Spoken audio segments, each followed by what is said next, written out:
Em primeiro lugar, eu queria dizer que é com imenso prazer, é um sonho antigo, né, assistir ao professor Oswaldo Cordiola nesta mesa, né, e, sobretudo, com o fato de que nós temos na programação Maio com Marx, né, aniversário de Marx em 5 de maio, e houve uma série de grupos marxistas, né, que se reuniu nacionalmente e resolveu tirar atividades de dias diversos, mas que remetessem, não sinceramente a uma homenagem, mas a uma reflexão à obra de Marx, a sua trajetória, a sua contribuição para a história, para a economia, para o conhecimento das contradições do capitalismo, né, e para o conhecimento do nosso mundo. Então, eu fico muito feliz que a gente possa ter conseguido realizar, graças inclusive ao apoio da minha colega Cátia Antônio, né, com recursos aqui para a gente viabilizar a vinda do professor Oswaldo Cordiola. A segunda razão que eu fico bastante feliz é que tem alguns anos que eu não assisto o professor Oswaldo Cordiola. A última vez foi numa palestra na USP, né, e sempre foi uma das pessoas que eu tive como referência no campo do marxismo. Tá, né, por estar na sua presença, mas eu gostaria de fazer esse registro. A terceira coisa, e aí por isso que eu pedi para as pessoas chegarem um pouco mais frente, essa é também não apenas uma atividade acadêmica normal, que a gente teria muito prazer de realizar, mas é também uma atividade de greve. Né? A UERJ, a Universidade do Estado do Rio de Janeiro, está em greve, né, nos 3 segmentos, né, nos docentes com as do UERJ, nos técnicos com o Situperj e com os alunos no DCE. Então, nós solicitamos ao comando do greve, né, do qual também faço parte, a autorização para a realização dessa atividade como parte da atividade de greve. Então, assim, é com muito prazer que a gente está aqui reunido com o objetivo de fazer essa reflexão. E eu queria dizer que, assim, o professor Oswaldo, cadê? Eu tirei minha cola aqui. Espera aí, volta aqui. Não vai ler coisa do... Não vou ler muito, não. Do Lattes, porque aí aparece... Não é Lattes, não. Eu fiz um resumozinho. Aquilo é muito chato, eu concordo com o senhor. Né? Então, o professor Oswaldo Cordiola professor titular da USP, né? E nós temos aqui o professor Eduardo Tomazini, aqui do Departamento de Geografia, a professora Cátia Antônio, professora titular também da Geografia e também do PPGHS, e eu, Gelson Rosentino de Almeida, também titular em História e também do PPGHS. Mas mais do que título, o que interessa a nós aqui da mesa é a inquietação. Eu acho que todos nós aqui, né, já com cabelos brancos e com tudo, temos uma coisa em comum, que é a inconformabilidade com aquilo que nós vivemos no estado da vida de hoje, com a sociedade capitalista de hoje. Então, além de um renomado historiador, o professor Oswaldo Cordiola, né, titular de História Contemporânea, assim, foi inquieto. E eu lembro das vezes que eu tive a oportunidade de assistir, em algum outro debate também, sempre foi um dos principais intelectuais especialistas da teoria marxista, né, na história do movimento operário, do desenvolvimento do capitalismo na América Latina, nas contribuições intelectuais e, sobretudo, nas contradições. A gente estava há pouco agora conversando aqui, né, e a teoria não é vista como apenas algo estanque, mas como algo que é inerente à prática do professor, do historiador, do geógrafo, né, na sua dialética, na sua prática do materialismo dialético. Né? Então, pensar a história do socialismo, a história do capitalismo global é pensar a dialética desse materialismo e também da sua própria superação. Né? Então, eu acho que é legal pensar isso, né? E ele com certeza vai poder falar muito mais do que eu, como um momento de transição do modo de produção capitalista, né? E, quiçá, para o socialismo. Mas, de qualquer forma, volta sempre àquela discussão. E se não for socialismo, é a barbárie? O impasse que nós vivemos hoje torna na ordem do dia, é interessante porque eu escuto isso desde a minha adolescência no movimento estudantil, de que o capitalismo estava em decadência, o capitalismo dos Estados Unidos estava em decadência, estava em crise, mas ele nunca caiu, porque ele não vai cair sozinho, ele não vai cair de maduro, ele vai cair quando tiverem forças suficientes capazes de destruí-lo. E hoje, mais uma vez, eu escuto esse embate, escuto sobretudo no embate hoje. Se antes era a União Soviética, vamos lembrar que eu sou do tempo da Guerra Fria, né? É com a China, né? E o que nós temos são os desafios do nosso tempo, né? E que nós, como professores de História, de Geografia, como professores de forma geral, devemos levar aos nossos alunos, mais do que respostas prontas, as nossas inquietações e os desafios do nosso tempo. E aí, com essa felicidade, eu passo a palavra ao professor Oswaldo Codiola. Obrigado.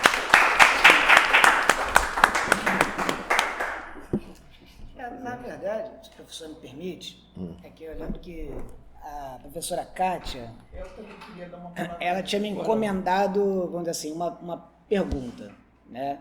Inicialmente ela falou assim, não, vai lá, Tomazini, faz uma análise de conjuntura e umas perguntas para o professor. Mas como eu sei que todo mundo aqui veio para assistir ao professor Codiola, eu vou fazer uma pergunta já analítica. Eu posso fazer uma pergunta na tua frente? Faz, fica à vontade. Primeiro, eu gostaria de agradecer mais uma vez o professor Codiola. Eu já conheci a obra do professor, conheci ele pessoalmente agora em março, no concurso para professor titular na USP.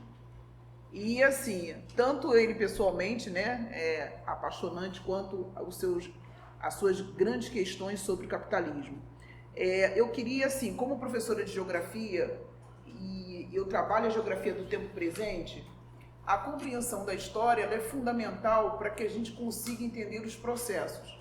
E o professor Codiola, ele tem uma leitura que é bastante interessante, não só diante dos processos concretos, né, do mundo, mas também das referências bibliográficas. Então ele consegue citar Marx e consegue citar Max Weber. Então acho que tem uma construção, uma dinâmica muito interessante que, de fato, nos ajuda a pensar o papel do marxismo no século XXI.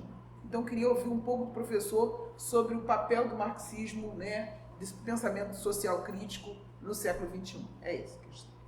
Tá.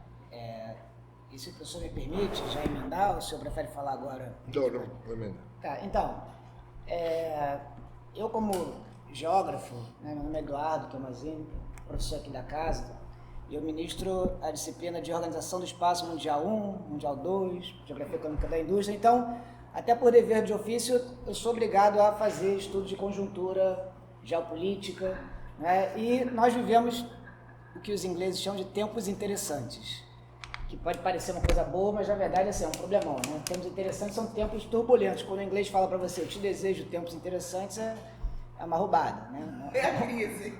Pois é, e assim, então, se a gente pegar por eventos ou por teatros, né, de operação que estão quentes e que tornam esses tempos interessantes, a gente tem atualmente a guerra no oeste da Ásia, não é? Envolvendo sobretudo Irã e Estados Unidos, Israel, mas também os outros países do Golfo. E essa é uma guerra que ainda está longe de acabar e cujos desdobramentos ainda vão ser sentidos de forma dramáticas ao longo desse ano e para o ano que vem. Não é? A perspectiva, se tiver uma crise financeira e econômica, isso vai ser o menor dos impactos assim, catastróficos, né? Porque, de fato, esse bloqueio no Estreito de Hormuz ele tem o potencial de afetar a circulação e a produção de bens e mercadorias. E aí vai gerar fome, não é? Colapsos de estados nacionais, migrações, possivelmente revoluções, outras guerras. No outro teatro, já desde 2022, tem a guerra Rússia-Ucrânia, que é uma guerra que já vinha sido planejada, não é, pela OTAN já há algumas décadas, pelos estrategistas da OTAN já há bastante tempo, uma guerra de procuração da Ucrânia contra a Rússia, e a expectativa dessas potências ocidentais era fragmentar a Rússia, não é, tirar ela do jogo das grandes potências e se apropriar da sua enorme quantidade de recursos estratégicos, que vão ser cada vez mais importantes para a quadra da história que a gente tem entrado, que é a de escassez de recursos. Não é?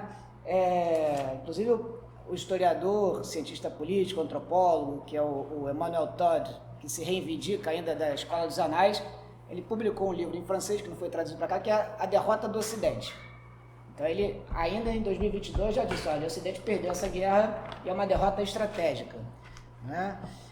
No outro teatro, africano, a gente tem ali no Sahel, que é aquela parte que fica ao sul do Saara, e a gente tem uma série de revoltas ou levantes, revoluções mesmo, ou levantes ali no Níger, Mali, Burkina Faso, né, que tem um caráter fortemente anticolonial, de reapropriação de recursos, de expulsão de bases ocidentais do seu território, e graças a uma coalizão entre esses países que fundaram a Aliança dos Estados do Sahel, e com apoio da Rússia, né, da Africa Corps, que é uma derivação de mercenários russos, que agora está institucionalizado no Estado russo, eles têm conseguido enfrentar os esforços de instabilização, né, que são engendrados pela França, pelos Estados Unidos, com apoio de organizações terroristas, né? E mais recentemente, a partir de abril, o Mali ele foi alvo de uma invasão e eles estão conseguindo resistir.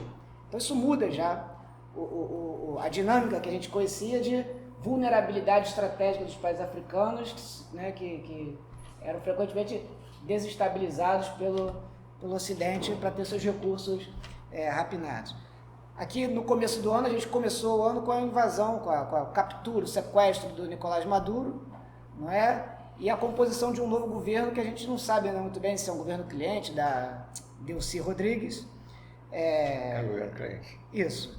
Agora tem Cuba também, que está na bola da vez, a gente não sabe qual vai ser o desdobramento disso. Então a gente vai fazendo uma cartografia desses palcos quentes, daquilo que o professor Muniz Bandeira chamou da Segunda Guerra Fria, e a gente vê claramente a importância de recursos estratégicos, petróleo ali, por exemplo, no Mali é um dos principais fornecedores de urânio da indústria nuclear francesa. Mas a África Corps controla hoje o Sudão do Sul com ouro. Pois é, então tem a questão do ouro, das terras raras, e aí, com base nesses eventos, desdobra-se uma série de interpretações, que são processos. Né? A gente vê claramente o deslocamento do eixo de gravidade geoeconômico para o leste, principalmente com o crescimento sem paralelo assim, na história do capitalismo da China, do sistema moderno, né? Sistema moderno que é o da China, né? O declínio relativo, que o Gelson estava falando, da potência, é sempre relativo, nunca absoluto, dos Estados Unidos, uma crise de hegemonia, e com essas linhas que se cruzam, um de ascendência e outro em queda, fricções. Né? Então, o Muniz Bandeira fala da Segunda Guerra Fria como uma estratégia de contenção da China, né? A reativação daquela estratégia do George Kennan, da doutrina Truman, né? De contenção da União Soviética, aplicando-se à China agora, a meu ver, bastante mal sucedida. E aí a gente tem interpretações que variam das mais pessimistas para esse momento de transição para outras que são otimistas. As pessimistas são aquelas tipicamente ocidentocêntricas, que acreditam que foi o Ocidente que criou a ordem internacional, a diplomacia, e que sem um hegemão ocidental, ou sem a ordem que eles constituíram, nós vamos rumar para o caos. Ou como diz o George, Rob, como é que é o nome? Que fala da selva e do jardim, né? Os Estados Unidos construíram um jardim e agora a selva está no Ocidente, a selva está retornando. Então, além de ser ocidentocêntrica, ainda é etnocêntrica, eurocêntrica. Outros acreditam que a gente está arrumando para um mundo dividido em esferas de influência, que a Rússia vai tomar a sua parte, a China vai ficar controlando, sendo hegemônico da outra parte, os Estados Unidos se voltaria para o hemisfério ocidental. Uma possibilidade que eu também acho pouco provável. Depois a gente pode debater isso.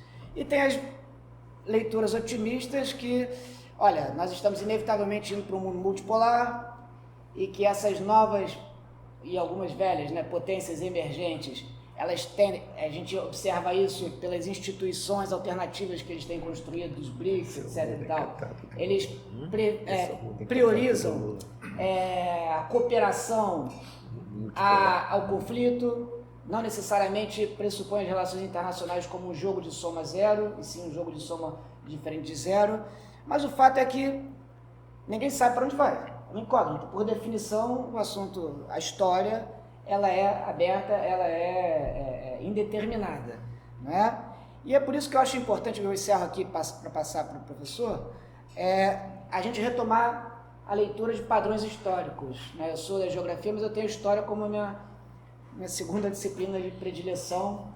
Por muito pouco não fiz vestibular para História. Então sempre li muita coisa da História. E o que me interessa muito, já de bastante tempo para cá, são aqueles autores que buscaram identificar padrões históricos de alternância de poder. Então a gente tem o George Modelsky, que criou aquele ciclo, desenvolveu a tese sobre ciclos longos na política mundial, que seriam ciclos de 100 anos. O Paul Kennedy, com a ascensão e queda das grandes potências. O Jean-Baptiste du Rosselli, que escreveu Todo o Império Perecerá, que é bastante sugestivo esse nome. Mas principalmente aqueles autores que trouxeram contribuições marxistas e no exercício ali de diálogo com a escola dos anais, conseguiram fazer teorizações e criar modelos explicativos desses ciclos de transição sistêmica. O Wallerstein com a teoria do sistema mundo e, para mim, o que foi mais assertivo nesse modelo, que é o Giovanni Arrighi com o Longo Século XX, depois o livro que ele escreveu com a colaboradora dele, a Beverly Silver, Causa e Governabilidade no Moderno Sistema Mundial, que teoriza justamente os ciclos de transição hegemônica e que tem uma relação com modelos caros da teoria marxista, que são os ciclos de acumulação. Então, a pergunta que eu faço, professor, é o seguinte: em que medida a contemporaneidade, a dinâmica sistêmica da contemporaneidade, ela reproduz esses padrões históricos do sistema moderno capitalista, E em que medida ele não só traz características novas que se desdobrariam em novos, na mudança sistêmica, no sentido de que, olha, o sistema continua, mas agora tem novas características. E em que medida ele traz, ele está em um novo estado em que é radicalmente diferente dos períodos anteriores de transição hegemônica, de caos sistêmico, e aponte, inclusive, para uma ruptura sistêmica. E aí uma segunda pergunta complementar é sobre o papel das lutas sociais e da luta de classe. Porque nós temos, nos estudos de relações internacionais e de geopolítica, uma dificuldade muito grande em articular essas escalas ou mediações. De um lado, as relações internacionais, em que o protagonismo é dos estados nacionais, e na outra escala, ou na outra mediação, as lutas de classe, mas também outras formas de luta social. De que forma, professor, a gente consegue mediar, casar essas instâncias para explicar a contemporaneidade? Obrigado. Desculpe por ter me alongado. Obrigado, Antônio.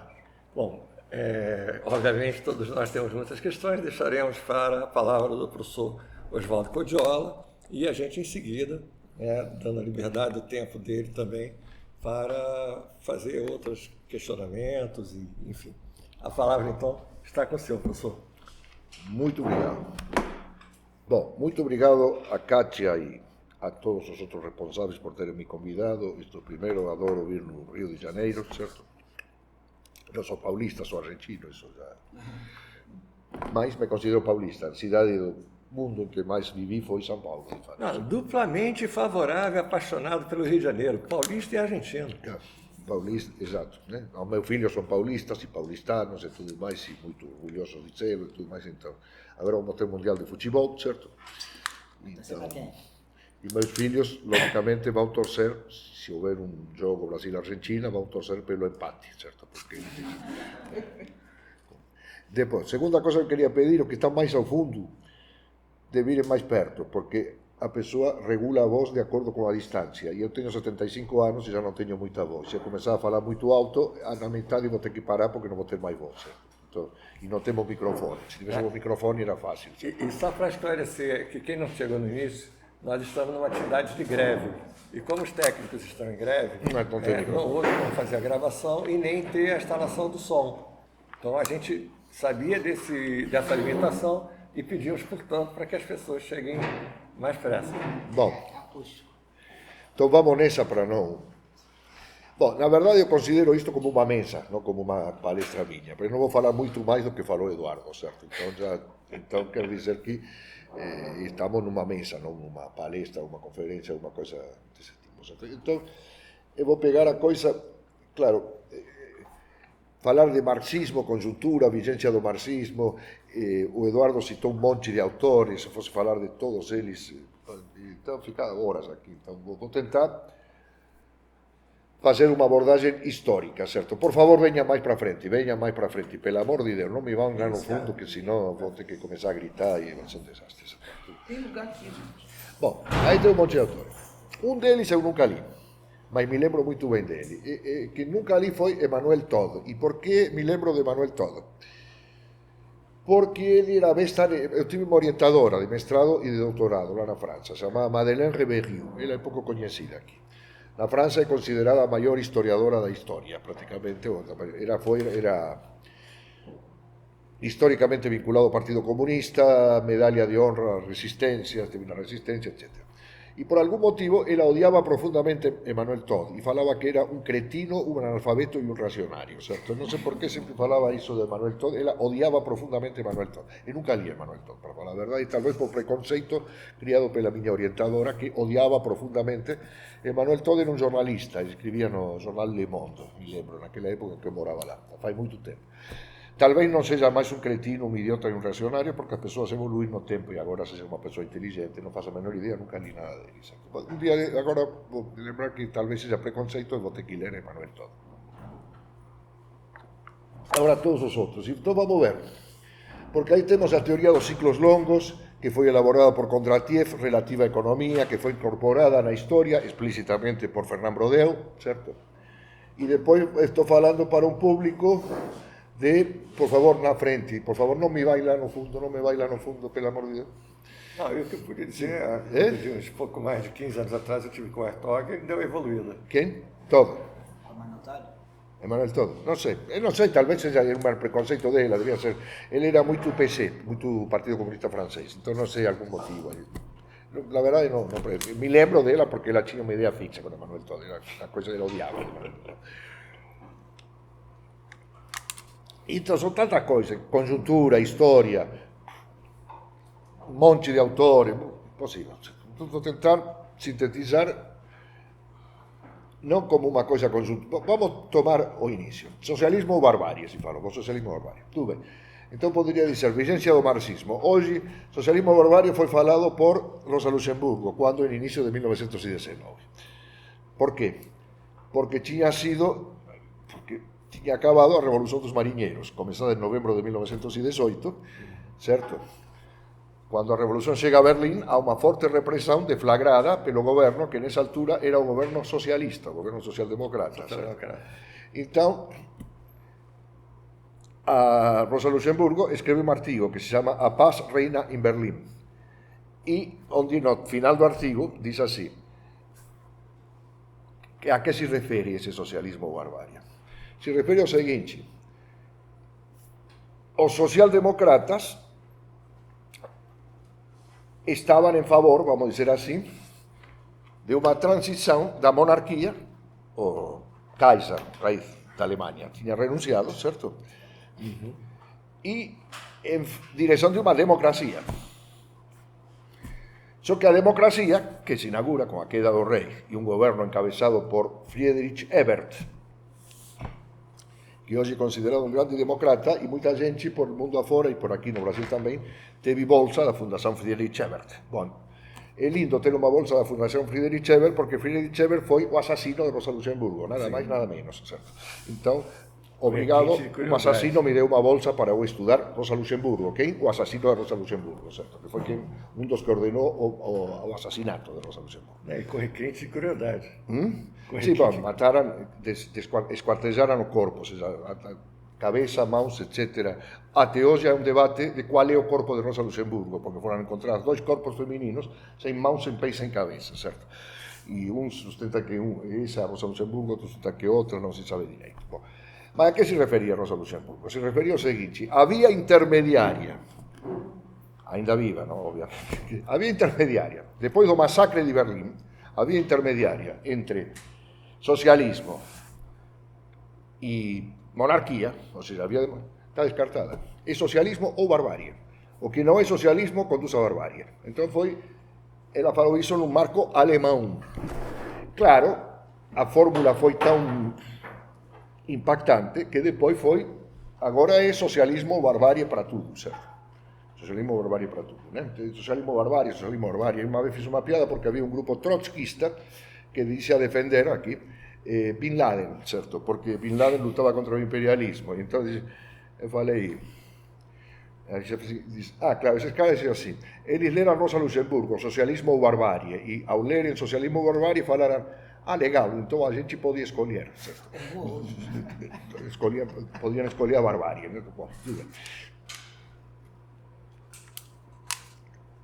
E foi estendido, e nada mais fácil que dizer, olha, Rosa Luxemburgo se adiantou a sua época e o que ela falava para a Alemanha, na verdade, hoje é o mundo, não apenas a Alemanha, porque temos Trump, que está fazendo desastres na África, aqui no Sahel, no Oriente Medio, na Asia Central, na Caribe, na América Central, na Venezuela, na América do Sul. A América do Sul, intervenção militar na Venezuela tem um significado histórico. É a primeira intervenção militar norte-americana na América do Sul. Até a intervenção na Venezuela, em 3 de janeiro de 2026, os Estados Unidos jamais tinha feito uma intervenção militar na América do Sul. Tinha feito na América Central e na América do Norte, mas na América do Sul não tinha feito nenhuma. Bom, tudo bem. Então é fácil dizer isso, certo? E aí me livro do problema. Então vamos aí todos contentes, viva, vamos em frente, etc, etc. Mas, se fizesse isso, bom, estaria cumprindo um papel, seria um bom ativista, marxista, socialista, etc., mas não estaria cumprindo com o meu dever de historiador. A maioria dos que estão aqui, porém, acho que são da geografia. Mas eu vou ignorar essa divisão, até porque eu pertenço ao Departamento de História da USP, que agora, inicialmente não era Departamento de História, era Departamento de História e Geografia. Ou seja, que quando você se formava, você não se formava historiador ou geógrafo, se formava as duas coisas ao mesmo tempo, certo? Então, portanto, essa divisão é o produto de uma especialização, digamos assim, acadêmica, e em muitos casos, acadêmica e administrativa, certo? Porque a pessoa pode ser historiadora e geógrafa, se especializar em história, se especializar em geografia, e dentro da geografia muitas especialidades, e dentro da história também, e tudo mais. Vamos passar por cima dessas especialidades agora. Eu vou tentar ver como eu vejo a situação atual, não do ponto de vista conjuntural, porque aí podemos especular sobre muitas coisas, certo? Sobre os possíveis desdobramentos, sobre o que vai acontecer, mas do ponto de vista histórico, certo? Que fase nós estamos vivendo? Então, aí, imperialismo tardia, no, hipertardio, senil, etc., não sei o que, qualquer coisa, Estados Unidos, não. A questão é a seguinte. Há uma fase histórica que, de fato, na qual nós estamos inseridos ainda, claro que é a era do imperialismo, onde está um livro que eu trouxe aí, que faz a história dessa noção do imperialismo. Nessa era do imperialismo, evidentemente, se inaugura, está o livro aí, eu tentei mostrar que o debate sobre o imperialismo, está aí o livro, mostra aí, está bom. É uma coletânea que eu organizei, onde há todo um debate sobre a teoria do imperialismo, segundo ela foi historicamente concebida, na qual a caracterização do Lenin, em 1916, essa sim é tardia, porque o debate sobre o imperialismo vem da década de 1870, não foi inventado por Lenin, certo? Lenin foi o final de um debate, não o início, certo? Sim. Mas deu início a outro debate. Agora, há um grande debate que Lenin coloca, entre outros debates que se colocam no momento em que a teoria do imperialismo adquire, vamos dizer assim, não a sua forma acabada, porque acabada nunca está, dizer que alguma coisa já está acabada e não dizer nada, é como dizer, o capitalismo não tem que se preocupar, Marx analisou no Capital, então não tem que olhar nada, porque já está tudo no Capital. Bueno, absurdo, né? Claro que o capitalismo muda muito e o imperialismo também muda, porque todo muda neste mundo, certo? Então dizer que uma categoria foi consolidada e que não pode mudar nada, certo? Porque Marx, Engels, Lenin e, sei lá, Mao Tse-tung, ou Trotsky, ou Che Guevara, segundo o gosto de cada um, certo? Até Lenin, mais ou menos, todo mundo coincide, a partir do Lenin começa Stalin, Trotsky, Che Guevara, Mao, aquele outro, o presidente Gonzalo, Prestes, não sei o que, cada um escolhe o que quiser, certo? Então, mas há uma unanimidade. Com Lenin se definem as linhas básicas. E qual é a principal polêmica do Lenin? E que se repete agora do ponto de vista histórico. E quem está levando em conta essa polêmica? Ninguém. Esse que é o problema. Qual é a principal polêmica do Lenin? A principal polêmica do Lenin é com Kautsky. Sim. Porque diz assim, qual é o objetivo do imperialismo face ao período do capitalismo? Ou para a famosa obra de Lenin, escrita e publicada em 1916. Certo? que era ele chama de ensaio popular, ou seja, era uma tentativa de vulgarização, não queria ser uma grande teoria cheia de tipo o Capital de Marx, certo? Ele queria fazer uma explicitação popular, mas com fortes implicações teóricas. A principal delas era se opor à teoria do superimperialismo de Kautsky. Esse debate continua hoje, só que continua de maneira não explícita, por vários motivos. Em primeiro lugar, porque ninguém lê Kautsky hoje em dia. E em segundo lugar, porque Kautsky tem um cartaz meio ruim, porque como todo mundo admite Lenin, e há um livro de título A Revolução Proletária do renegado Kautsky, todo mundo acha que Kautsky é papel higiênico, quando foi o maior teórico da Segunda Internacional. Ele tem um trabalho brilhante sobre a questão agrária. Sobre a história do cristianismo, sobre a questão agrária, sobre tudo. Lenin lia Kautsky como quem lê a Bíblia, praticamente, o bispo Edir Macedo lê a Bíblia. Certo? Kautsky era o grande teórico, certo? E, aliás, era um teórico, do ponto de vista do volume da sua produção, era mais produtivo do que Lenin e Trotsky juntos. Ele escrevia para cacete, certo? As obras completas de Kautsky nunca foram publicadas. Se fossem publicadas, seriam 100 volumes, mais ou menos. Ele escrevia de tudo. Questão agrária, cristianismo, tudo mais. Certo? Não estou dizendo que fosse um super teórico maior, não estou dizendo nada disso.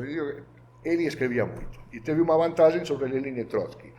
Lenin morreu com 55 anos, 54 e 55. Trotsky morreu com 61 e Kautsky, acontece sempre, morreu com quase 90. Porque há uma lei histórica. Os reformistas morrem velhos, os revolucionários morrem jovens, certo? Então, Marx morreu com 65, Rosa Luxemburgo com 40 e poucos, Lenin com 55, Trotsky com 61, Che Guevara com 37, todos esses foram revolucionários. Agora, Kautsky, Bernstein, todos os reformistas morreram acima dos 90, certo? Então, se você quer volver muito tempo, para, em primeiro lugar, abandone toda a veleidade revolucionária, vire reformista, que você vai virar longevo, certo? Ninguém sabe qual é a relação. Engels, então, foi uma exceção. Engels, não tanto, porque Engels morreu com 75, não chegou aos 90 que chegavam nós outros. Outros reformistas explícitos passam dos 90, tá certo? Bom, tudo. Mas qual é o debate? Kautsky apresentou uma teoria. Ele via o vínculo, ele tinha várias divergências. Trotsky, Lenin o critica por vários aspectos da teoria de Kautsky acerca do imperialismo, que é anterior a do Lenin. A primeira é que o imperialismo é domínio dos países agrários pelos países industriais. Lenin se opõe e diz, não. Por quê? Porque um país pode se desenvolver industrialmente e, no entanto, ser um país oprimido pelo imperialismo. A meu ver, Lenin tinha razão. Por quê? Porque a maioria dos países se desenvolveram industrialmente, depois, inclusive, e isso não significou que o imperialismo deixasse de existir. Se fosse a dominação dos países agrários pelos industriais, hoje o imperialismo seria o domínio de 3 países por 128, sei lá, porque a maioria tem uma indústria mais ou menos desenvolvida, certo? E principalmente, mas isso era uma coisa que Lenin critica de passagem. O que ele mais critica em Kautsky é a ideia seguinte. Kautsky estabelecia um vínculo entre imperialismo e monopólio. E falava o seguinte. Kautsky escrevia a sua teoria, que publicou em fascículos, uma série de artigos na revista alemã Die Neue Zeit, que a Nova Era, que era a revista do Partido Socialista Social-Democrata Alemão, certo? E ele dizia o seguinte, ele era um pacifista, não queria guerra, obviamente, né? Mas diferentemente de Lenin, que dizia o capitalismo, e de Jean Jaurès, que dizia mais alto que Lenin e era muito mais conhecido do que Lenin na época. O inimigo de Kautsky não era Lenin, era Jean Jaurès, certo? Que não era marxista, mas era um revolucionário. E Kautsky era marxista, mas não era um revolucionário. O que significa que, por etiqueta marxista, não é garantia de nada. Porque marxistas reformistas teve aos montes e não marxistas revolucionários teve aos montes durante a Primeira Guerra Mundial. Jaurès, por exemplo, não era marxista em absoluto, rejeitava de modo explícito, né? E ele reivindicava uma concepção idealista da história, numa famosa polêmica contra Paul Lafargue, né? O autor do Direito à Preguiça, né? Que era genro de Marx, né? Casado com uma filha de Marx. Então, contra Jean Jaurès, etc. Que dizia Jean Jaurès? O imperialismo carrega a guerra, assim como a nuvem carrega a chuva. Ou seja, enquanto houver o imperialismo. O capitalismo carrega a guerra, así como a nuvem carrega a chuva. E Kautsky xa non é verdade. Pode haber un capitalismo pacífico. Ou seja, o não marxista falaba que capitalismo e guerra eran complementares. Un supuña o outro. O que é verdade, dito por un não marxista. E o marxista, admitido por todos como o grande marxista, o homem que tiña coñecido pessoalmente Marx e Engels, etc., dixe que non, que o capitalismo podía haber un capitalismo pacífico. E por que dixe iso? Por que? Porque ele establecía un vínculo entre monopolio e imperialismo, como Lenin tamén facía. Mas dixe así, a tendencia para o monopolio é tan forte, ele se apoiaba en outro autor alemán chamado Hilferding, que tiña escrito un libro en 1910 chamado Capital Financeiro, certo? E en outros autores, Schulze, Lederman, etc., falaba así. A tendencia é para un monopolio único. Un monopolio único significa un superimperialismo. E se houver un superimperialismo, non vai haber guerra. Por que? Porque non vai ter contra quen facer a guerra. Se un monopolio ou un conjunto de monopolios que poden formar un calter monopolista, certo? Produtor disto, daquilo e daquilo, certo? Varios monopolios. Pois son de acordo entre sí, facen un condominio e boa tarde, acabou a guerra. Isto significa o fin da luta pelo socialismo? Non, Kautsky era un socialista, falaba. Isto significa vamos lutar pelo socialismo, mas non en condições de guerra. A luta pelo socialismo será unha luta parlamentar, conquistaremos bancadas parlamentares, os sindicatos conquistarán mellores salarios, e aos pouquinhos vamos entrar no socialismo, sen pasar pelo tormento de unha guerra mundial. Lenin é contra. Bueno, en primer lugar, Lenin é genial, no, porque cando Lenin responde a Kautsky en 1916, e en 1916 a guerra já estaba andando. Entón, ele dice, escuta, você achaba que non ia ter guerra, olha aí, que está atento, están se matando todos, certo? Numa guerra que no inicio durou 4 anos e meio, mas cando se iniciou a Segunda Guerra Mundial, foi declarado de Segunda Guerra Mundial. Guerra Mundial primeira é unha construción histórica posterior, obviamente, certo? Ninguén sabía que ia ter unha segunda, por tanto, ninguén podía chamarla de primeira, certo? E en cuanto a Guerra Mundial, non era chamada de Guerra Mundial, era chamada de Guerra Europeia. Comezou a ser chamada de Guerra Mundial depois da Segunda Guerra Mundial, que chamaron de Primeira e Segunda Guerra Mundial. Isso é unha construción posterior, certo? A noção non existía na época, certo? Entón falaba así. Bel amor de Deus. Bom, cada vez máis para trás. Bom, tudo bem, eu non quero falar para a gente que esteja muito atrás, porque aí vou ter que gritar, certo? Bom. Então, o que acontece? A guerra... Pessoal, chega mais para frente, porque não tem microfone. Não tem microfone e não consigo Deixa eu gritar. aproveitar. Alguém tem uma folha grande de caderno para fazer uma lista de presença? Colocar o nome, e-mail? Pode ser? Graças. É, porque tem gente que saiu mais cedo do trabalho, não precisa dar. Depois a gente faz a declaração. Vai fazer a declaração. Mas se Lenin tivesse se limitado a dizer: olha este idiota de Kautsky, falou que não ia ter guerra e teve guerra. Ah, que genio que é Lenin, certo? Me idiotice, certo? Qualquer idiota fala isso. Olha, o cara falou que não ia ter guerra e teve guerra, então está errado, certo? Qual é o grande marxista que fala isso? Leu 3 tomos do Capital para dizer que aconteceu o que o outro disse que não aconteceria, portanto, o outro estava errado. Isso não precisa ler o Capital, basta ler o livro o livro do primeiro grau, certo? Não, ele foi fundo na questão e falou o seguinte: o superimperialismo é possível. E Lenin falou, sim, teoricamente é possível.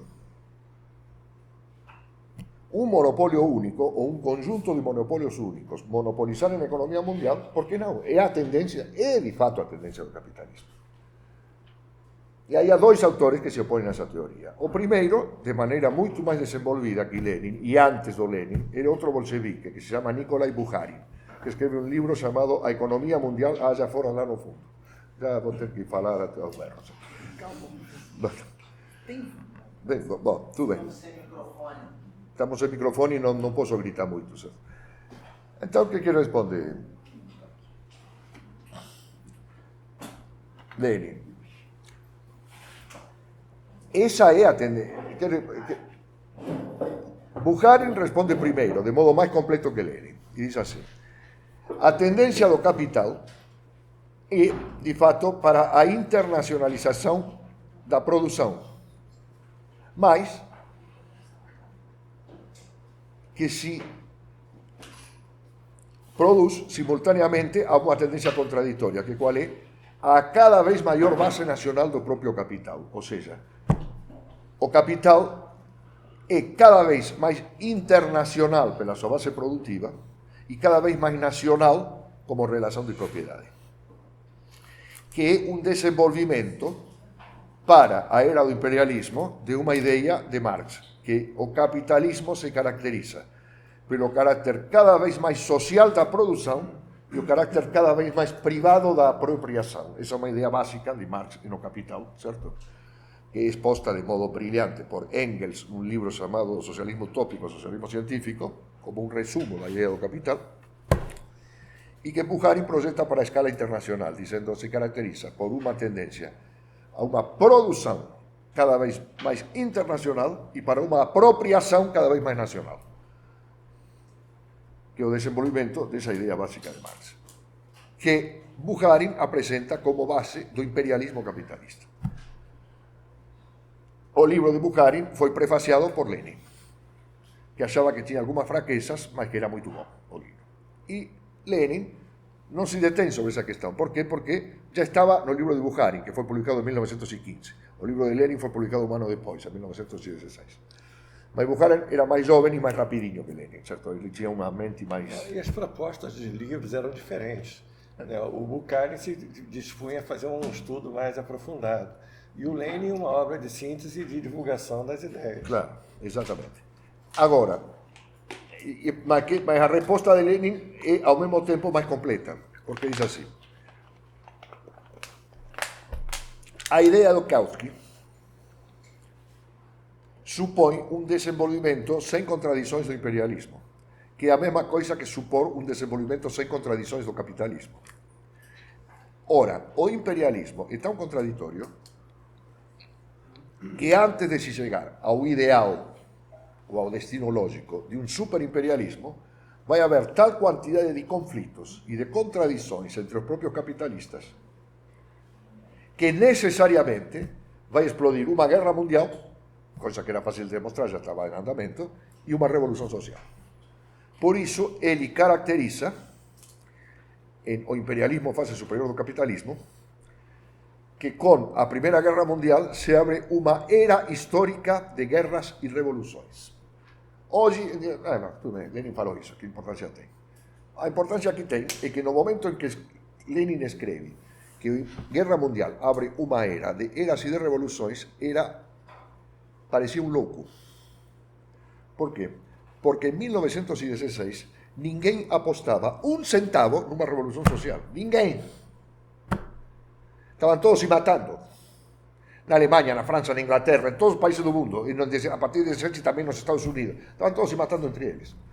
Proletarios do mundo unidos, proletarios, como dice Rosa Luxemburgo, proletarios do mundo unidos en tempos de paz, matai-vos en tempos de guerra. Foi a síntese da Primeira Guerra Mundial por Rosa Luxemburgo. Certo? Ninguén daba un tostado. Cuando se reúne a esquerda internacionalista na localidade de Zimmerwald, na Suiza, se reunió en Zimmerwald porque todos os outros países estaban en guerra, então a única maneira de fazer uma reunión era na Suiza, porque a Suiza non estaba en guerra. Certo?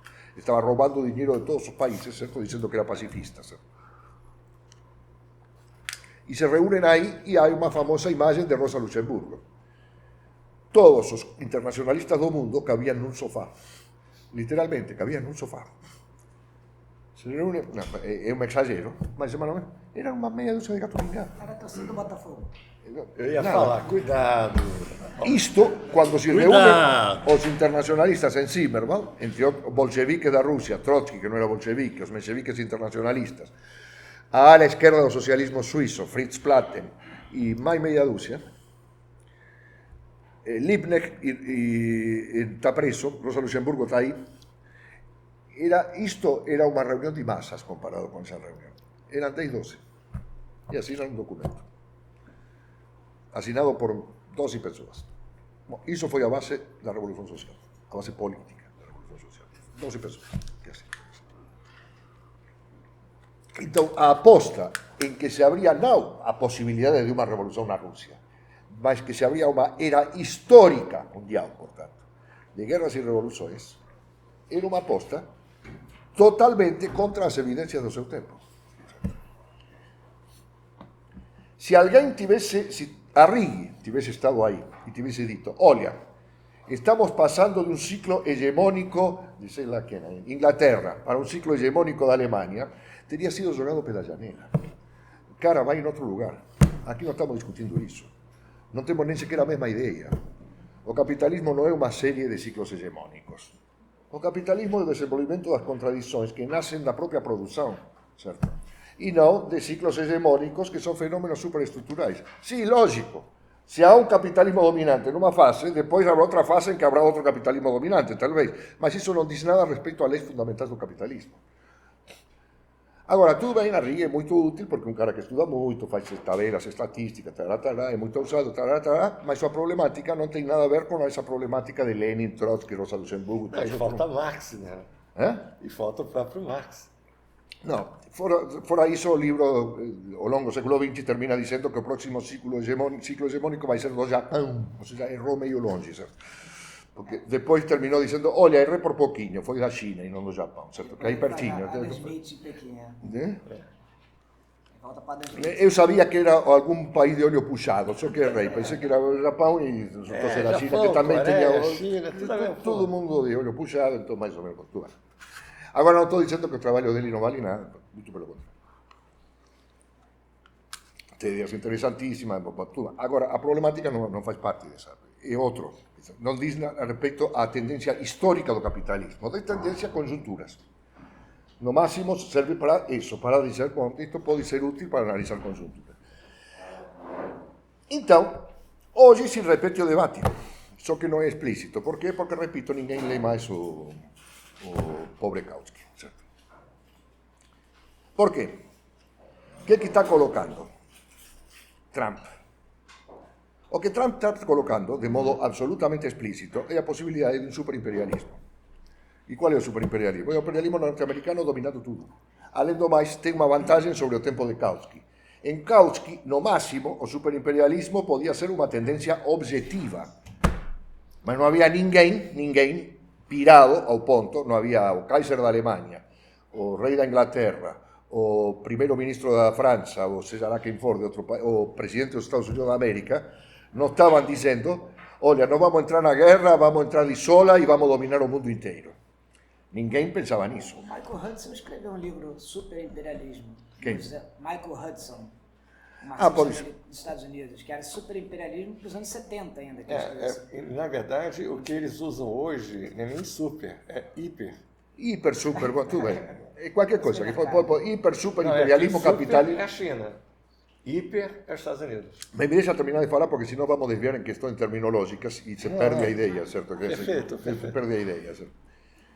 E se super, hiper, imperialismo senil, do diabo, de merda, tudo o que você quiser, certo? Não tem importância.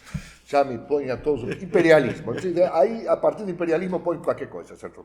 A palavra-chave é imperialismo, que foi uma palavra muito polêmica, porque no início, hoje, é pejorativa.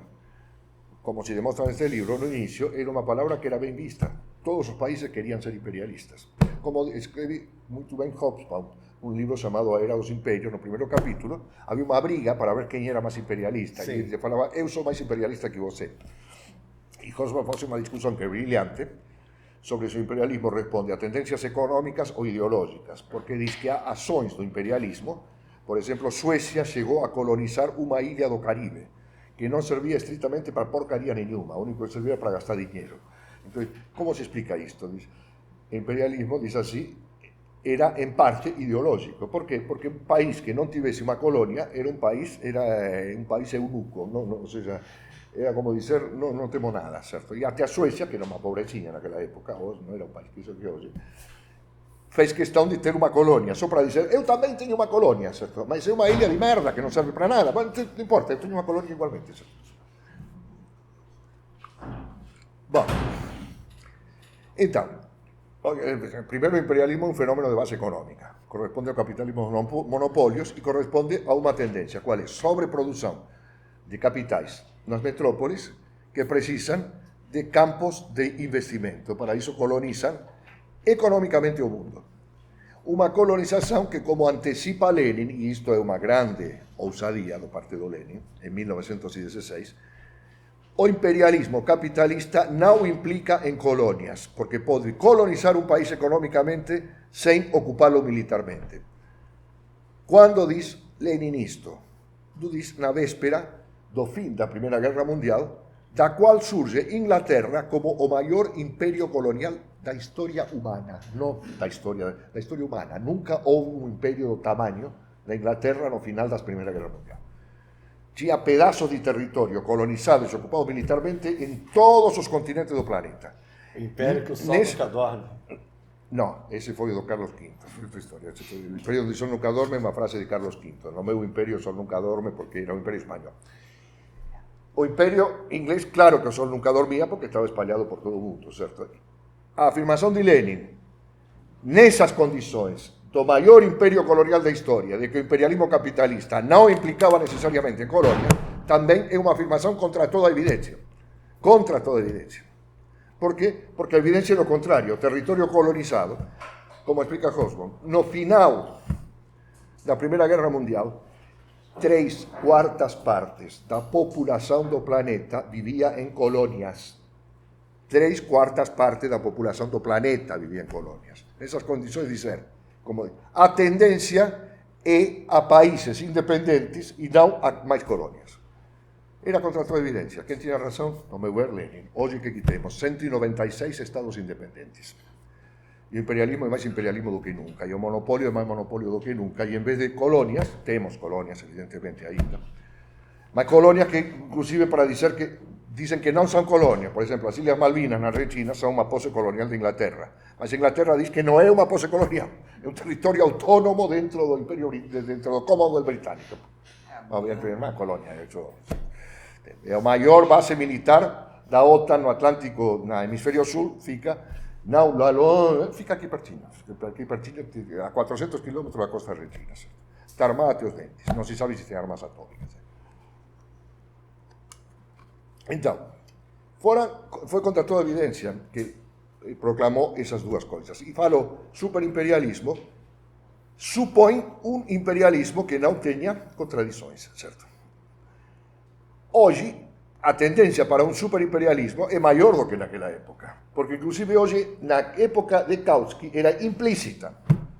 Ele falava, do jeito que as coisas andam economicamente, vamos terminar num condomínio monopólico único. Essa é a tendência objetiva. Embora cada país diga que não, que quer a multipolaridade, não sei, qualquer coisa. Certo? Qualquer coisa que diga nessa época. Hoje não, hoje é explícito. Trump diz, nós temos o maior exército do mundo. Nós temos o direito a dominar o mundo. E por quê que existe? Por a lei do mais forte, acabou. Claro que ao mesmo tempo, não, a ONU não vamos dar uma colherzinha, finalmente tem que manter todos esses embaixadores aí, são gente boa, certo? Gastam dinheiro, vão...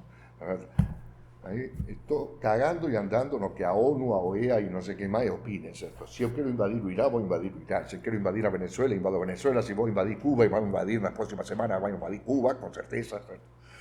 Eu vou fazer tudo isso, que acabou. Ou seja, hoje é mais superimperialismo do que naquela época. Qual é a minha resposta como marxista? O imperialismo é mais impossível hoje do que no passado, porque implica mais contradições. Então, no fundo, estamos debatendo a mesma coisa que estavam debatendo naquela época, certo? Só que estamos debatendo hoje, lamentavelmente, de modo implícito, certo? Existe possibilidade do Estados Unidos de América dominarem o mundo, mandando um corpo de paraquedistas a Caracas para sequestrar o presidente Maduro, promovendo que uma parte do Partido Comunista Cubano se faça de Delcy Rodríguez, certo? E apareça um comunista cubano dizendo, eu quero capitais americanos, tiririto, o que eles querem, certo? Porque é menos trabalhoso do que invadir toda a ilha de Cuba, além do mais os cubanos têm um maldito hábito de guerrear pela sua independência, certo? Eu sei disso bem porque minha mãe era cubana, de los mais, certo? Coisa que me dá um orgulho particular por relação a Cuba, certo? Ou seja, de que ele vai só com a ameaça dominar o mundo, não existe nenhuma possibilidade, nenhuma. Vai deflagrar tal quantidade de contradições, não só com a China, vai deflagrar contradições por tudo que lado, vai ser uma catástrofe. Mas uma catástrofe que da tendência objetiva e impossível em direção de um superimperialismo dominado por um monopólio ou um conjunto de monopólios. Agora eu não sou Lenin, certo? Nem que pretendo ser.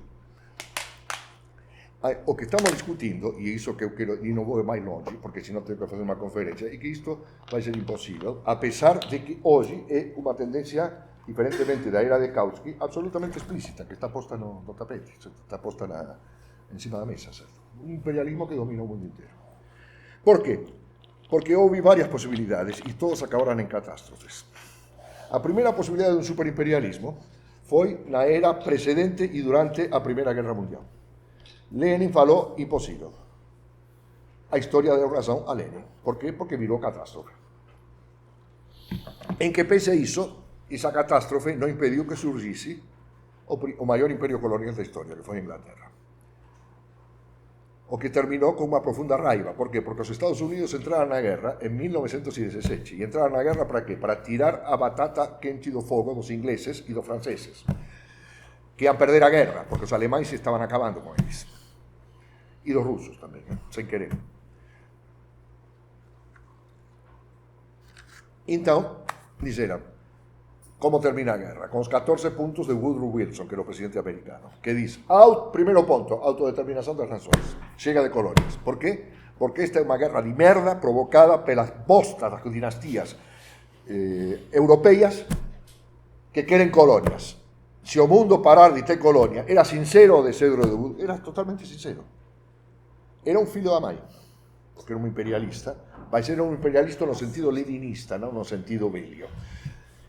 Ele queria o mundo, ele a sua maneira queria que os Estados Unidos fosse hegemónico, como se dice hoje, certo?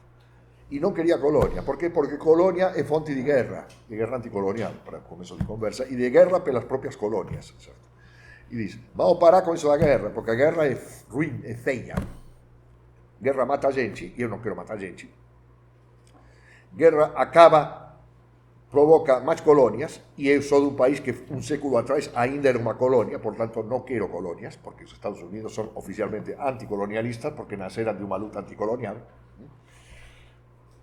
Foi unha colonia tardía, son já iniciado o século XIX, que finalmente os Estados Unidos se transformaron en país independente, e despois de vencer a última guerra contra Inglaterra.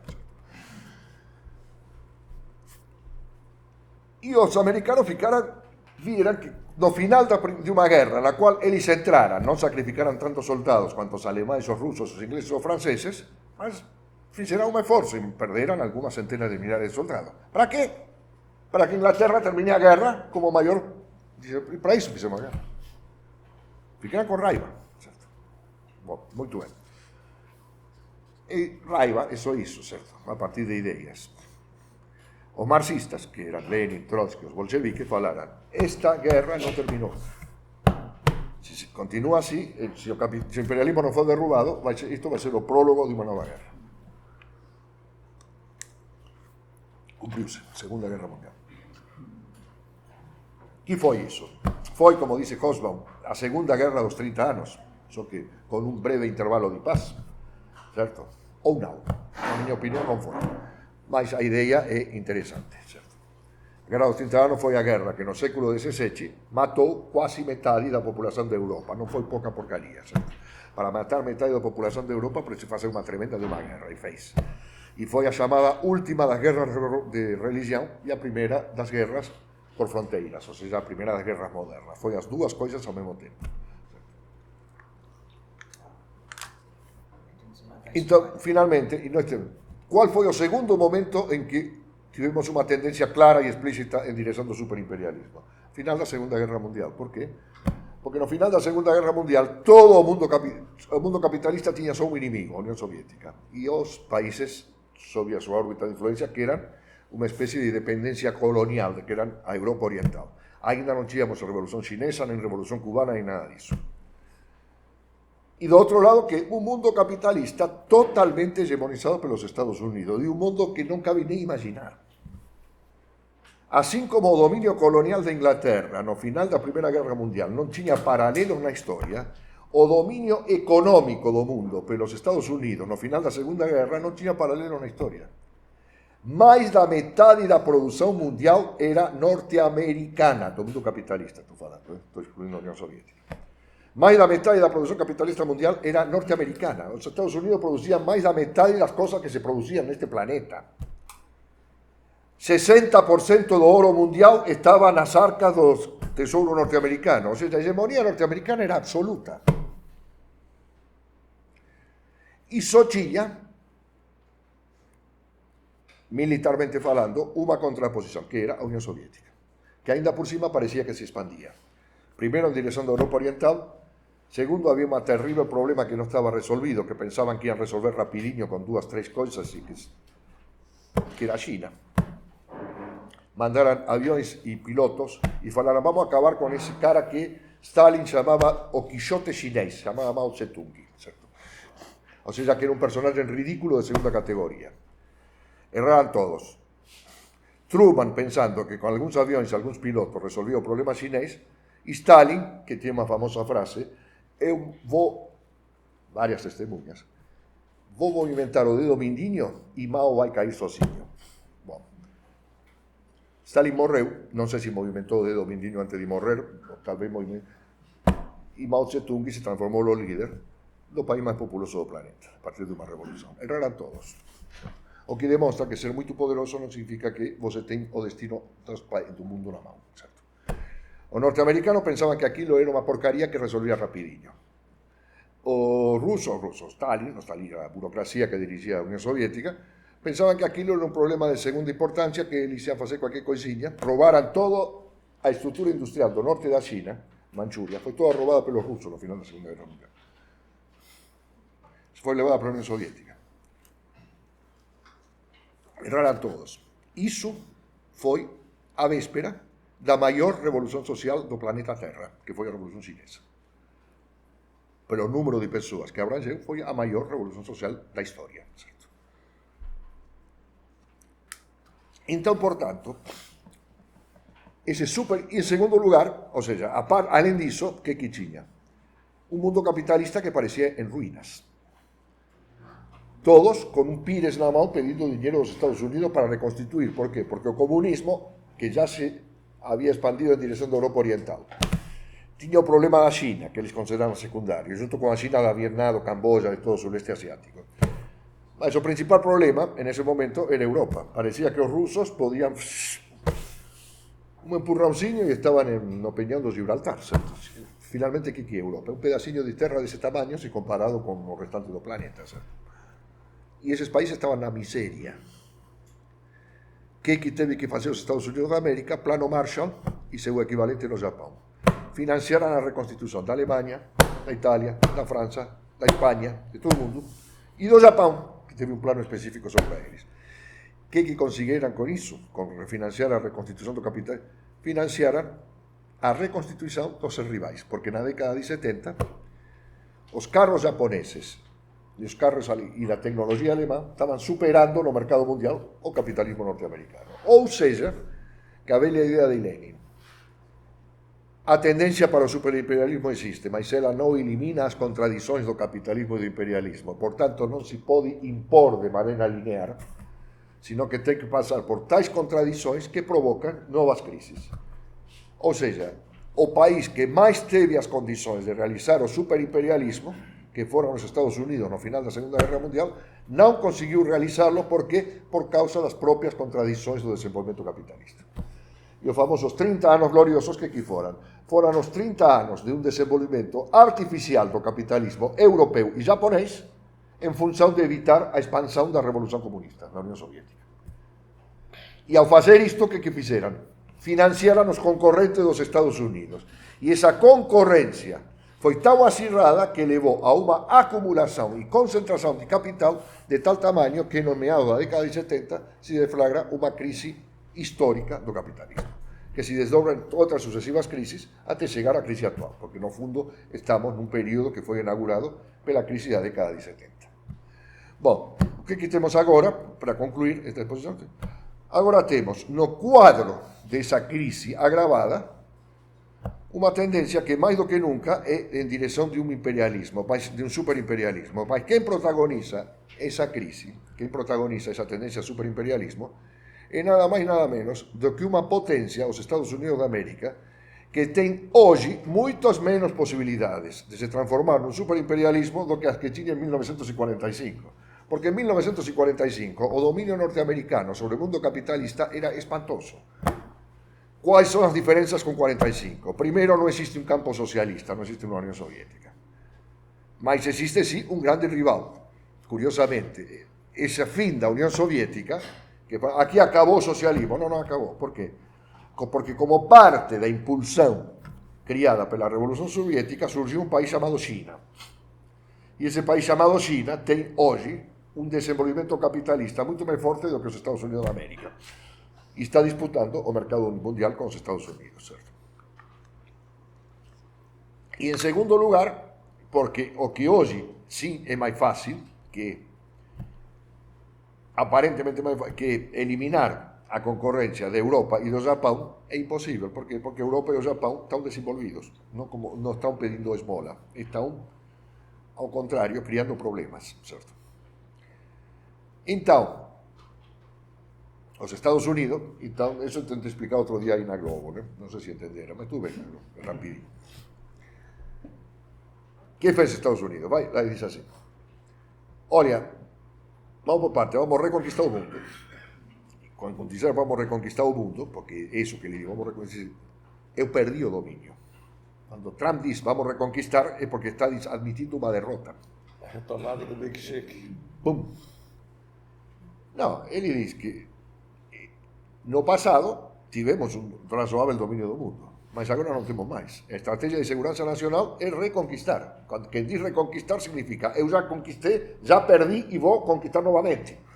Ou seja, está admitindo que está fraco, que vem de uma derrota. Então, o que diz? Bom, primeiro, Venezuela. Bum, primeiro, por dizer alguma coisa. 3 de janeiro, inaugura a nova era. 3 de janeiro, presente de Natal, certo? Ano novo, vamos? A Venezuela vai. Bloqueio de Cuba. Está tudo indo. Bom, agora vou mais longe. Ataca o Irã. E todo mundo vai me apoiar. Bloqueio, Maduro na prisão. A Europa diz, bom, está tudo bem, não desgraçado. Bloqueio de Cuba. Não gostei tanto porque tenho muito capital investido aí, mas vamos falar no assunto, não fez nada. Bom, agora já que está bloqueio de Cuba e da Venezuela funcionou, vou mais longe. Vou atacar o Irã. Sede dos islâmicos e dos terroristas que estão preparando a bomba atômica. Simultaneamente, Israel ataca o sul do Líbano, o sul da Síria e pretende criar o grande Israel. Tudo bem, isso é complementar. Impulsionado pelos Estados Unidos ou como parte de um jogo próprio. As duas coisas ao mesmo tempo. O grande debate em política externa norte-americana hoje, deles, não debate nosso, porque é quem está levando quem do nariz. São os Estados Unidos que estão usando Israel como peão no Oriente Médio? Ou, como diz Mearsheimer, o maior especialista em política externa norte-americana, que é professor na Universidade de Chicago, certo? São Israel que está levando pelo nariz os Estados Unidos. Achou rabo no rabo ou rabo no rabo? Exatamente. Então, e Mearsheimer diz que não é um comunista, nem um leninista, nem uma porcaria nenhuma. Diz, o caso de Israel é o caso do rabo que está abanando o cachorro. Porque Israel é o rabo e nós somos o cachorro. E aliás somos un São Bernardo, non un cachorro. Somos un rabiño dese tamaño que está abanando un cachorro de 200 kilos. Certo? Bom, e diz que a política externa norte-americana é unha porcaría que ten que cair fora daí, e non dice en nome do socialismo, diz que ten que cair fora en nome da saúde e do capitalismo norte-americano. E para a China. Sí, atacar directamente quien no está, que el rival, ¿cierto? Estamos atacando. Bueno, ahí él ataca a Irán. Y aquí no hay todo el mundo contra el terrorismo islámico. Irán es un grande poder que está por trás do Hezbollah, está por trás do Yemen, está por trás de todo el mundo. ¿Cierto? Hasta de Maduro debe estar en contra. Había con Maduro tínhamos relações. E o que acontece? Ataque o Irán. E diz, o Irán fecha o Estreito de Hormuz, Estados Unidos, vamos a atacar o Estreito de Hormuz, vamos a atacar con vocês europeos, no nos vamos a atacar porcaria nenhuma. Pede para Espanha o uso das bases militares para atacar o Irán e Espanha diz, não vou prestar nada. pede para o Japão se rearmar, que é uma tendência, para atacar, e o Japão diz, eu vou me rearmar, não vai ser para você, vou me rearmar por meus próprios motivos, certo? Quais são os meus próprios motivos? O meu próprio motivo é que quero disputar a hegemonia no mar da China com os chineses. Eu não quero você, norte-americano, no mar da China. Eu quero eu no mar da China. Ah, de passagem. Eu tenho problema com a Rússia. Tem umas ilhas aí, as Ilhas Kuriles.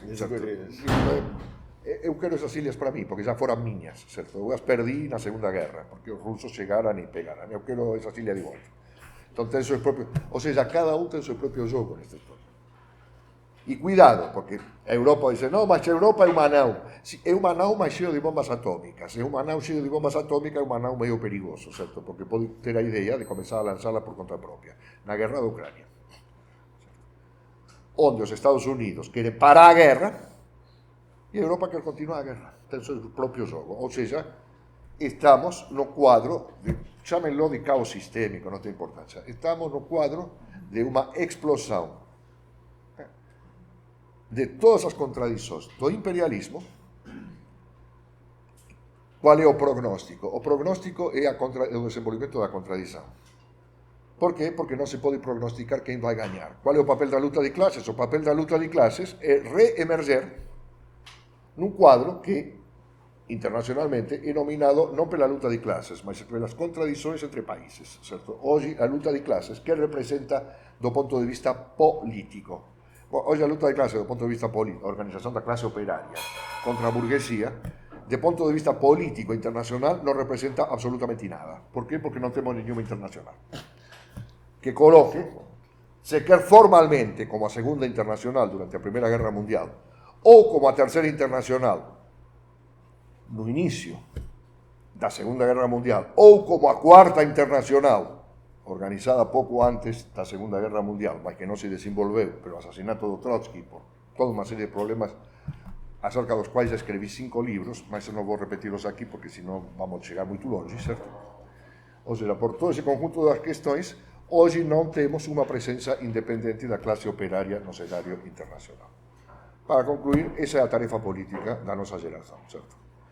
Que para que o mundo não seja consumido pelas contradições internas do capitalismo e do imperialismo, e possa sair, não do caos sistêmico, mas da catástrofe a que essas contradições levam ao planeta, a única possibilidade é a organização independente da classe operária em cada país e internacionalmente, numa internacional operária. Aos meus 75 anos de idade, posso dizer que consagrei praticamente toda a minha vida consciente à consecução desse objetivo. Por enquanto não temos conseguido, mas eu continuo lutando. E eu queria terminar com isso. Obrigado.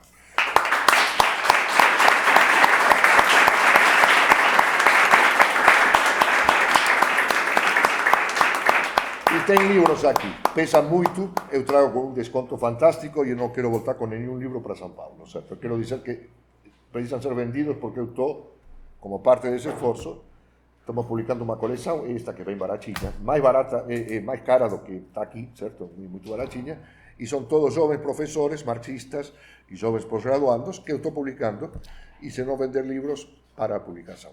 Para quem chegou depois, nós temos aqui na mesa trabalhos do próprio professor Oswaldo Codiola, de alguns dos seus... Mas eu não ganho um centavo, aqui está, paguem com o Pix da editora. Estão disponíveis aqui à venda em Pix. Então vale a pena, assim que terminar, dar uma olhada nos livros, são livros preciosíssimos, como A Era do Imperialismo, do Moderno Contemporâneo e várias outras opções que vocês têm aqui. A gente vai abrir para uma rodada... Hã? O Pix é da editora. O Pix é da editora, está aqui o CNPJ. É da editora, não é meu, não. Tá. LF. LF. Nós vamos abrir para 3 perguntas e tal, mas eu queria fazer uma breve provocação, Sim. Na verdade, talvez 2. A primeira, em relação à China. Sim. Quando nós temos o final da Segunda Guerra Mundial, o senhor ironizou muito bem, e é verdade, o Mao Tse-tung só se torna stalinista depois da morte de Stalin, né? E a divisão que você tem do mundo entre as grandes potências, a China está na área de influência dos Estados Unidos. Era o Chiang Kai-shek no poder, etc. e tal.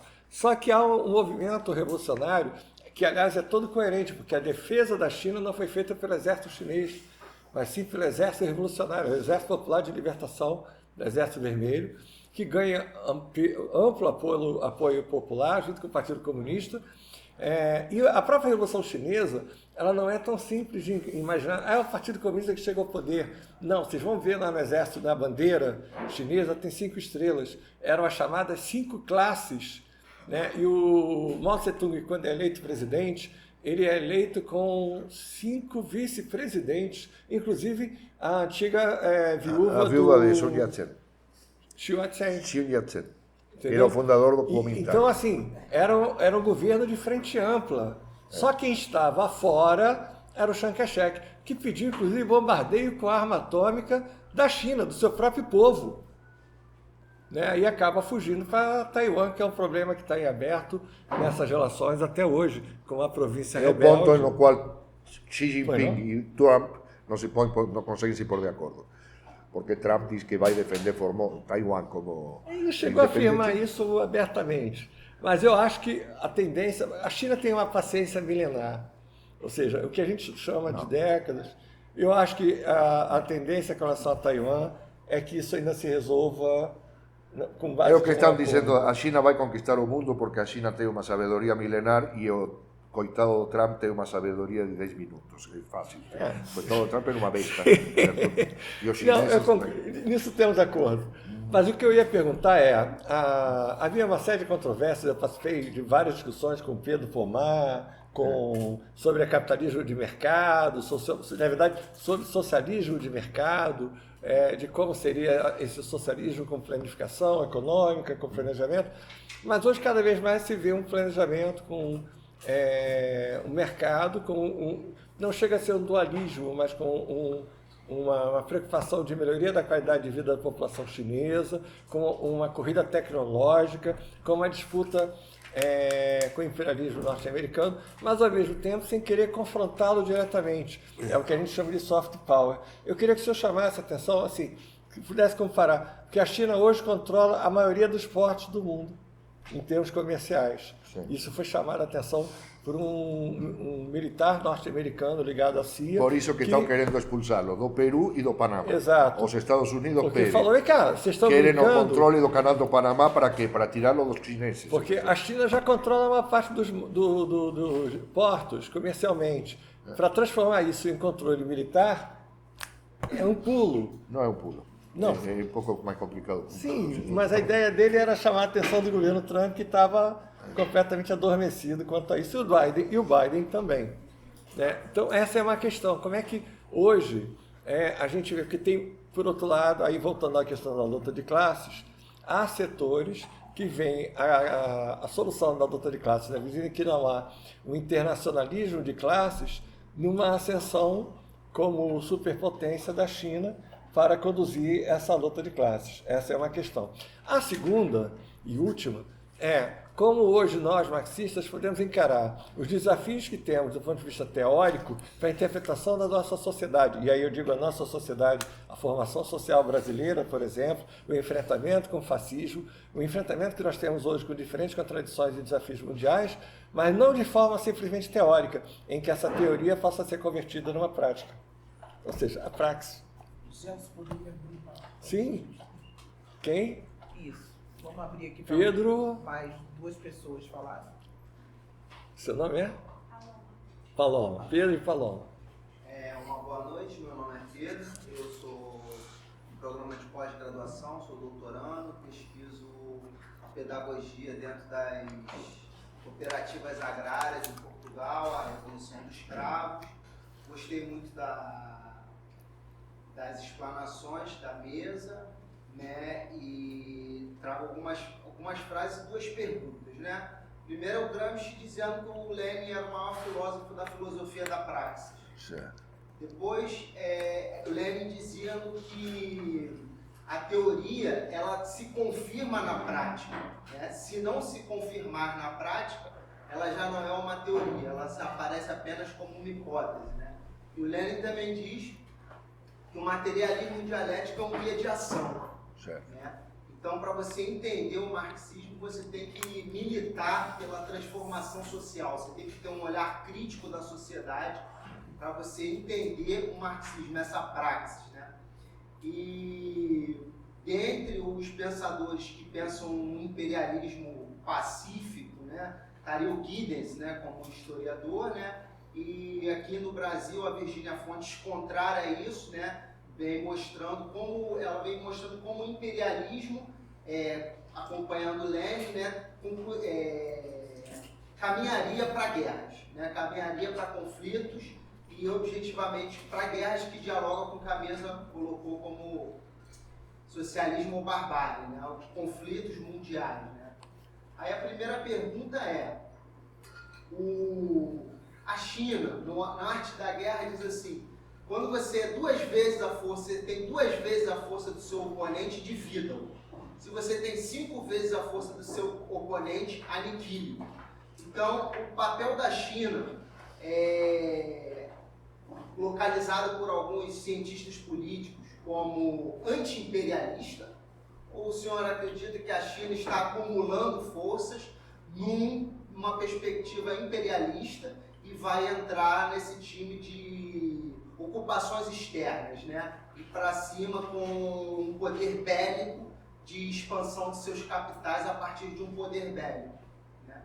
E se também demonstra como aqueles socialistas sentados no sofá, né, iniciaram a era das revoluções socialistas, né, que cabiam num sofá. Isso se dá, para mim, por conta também de uma política acertada, né?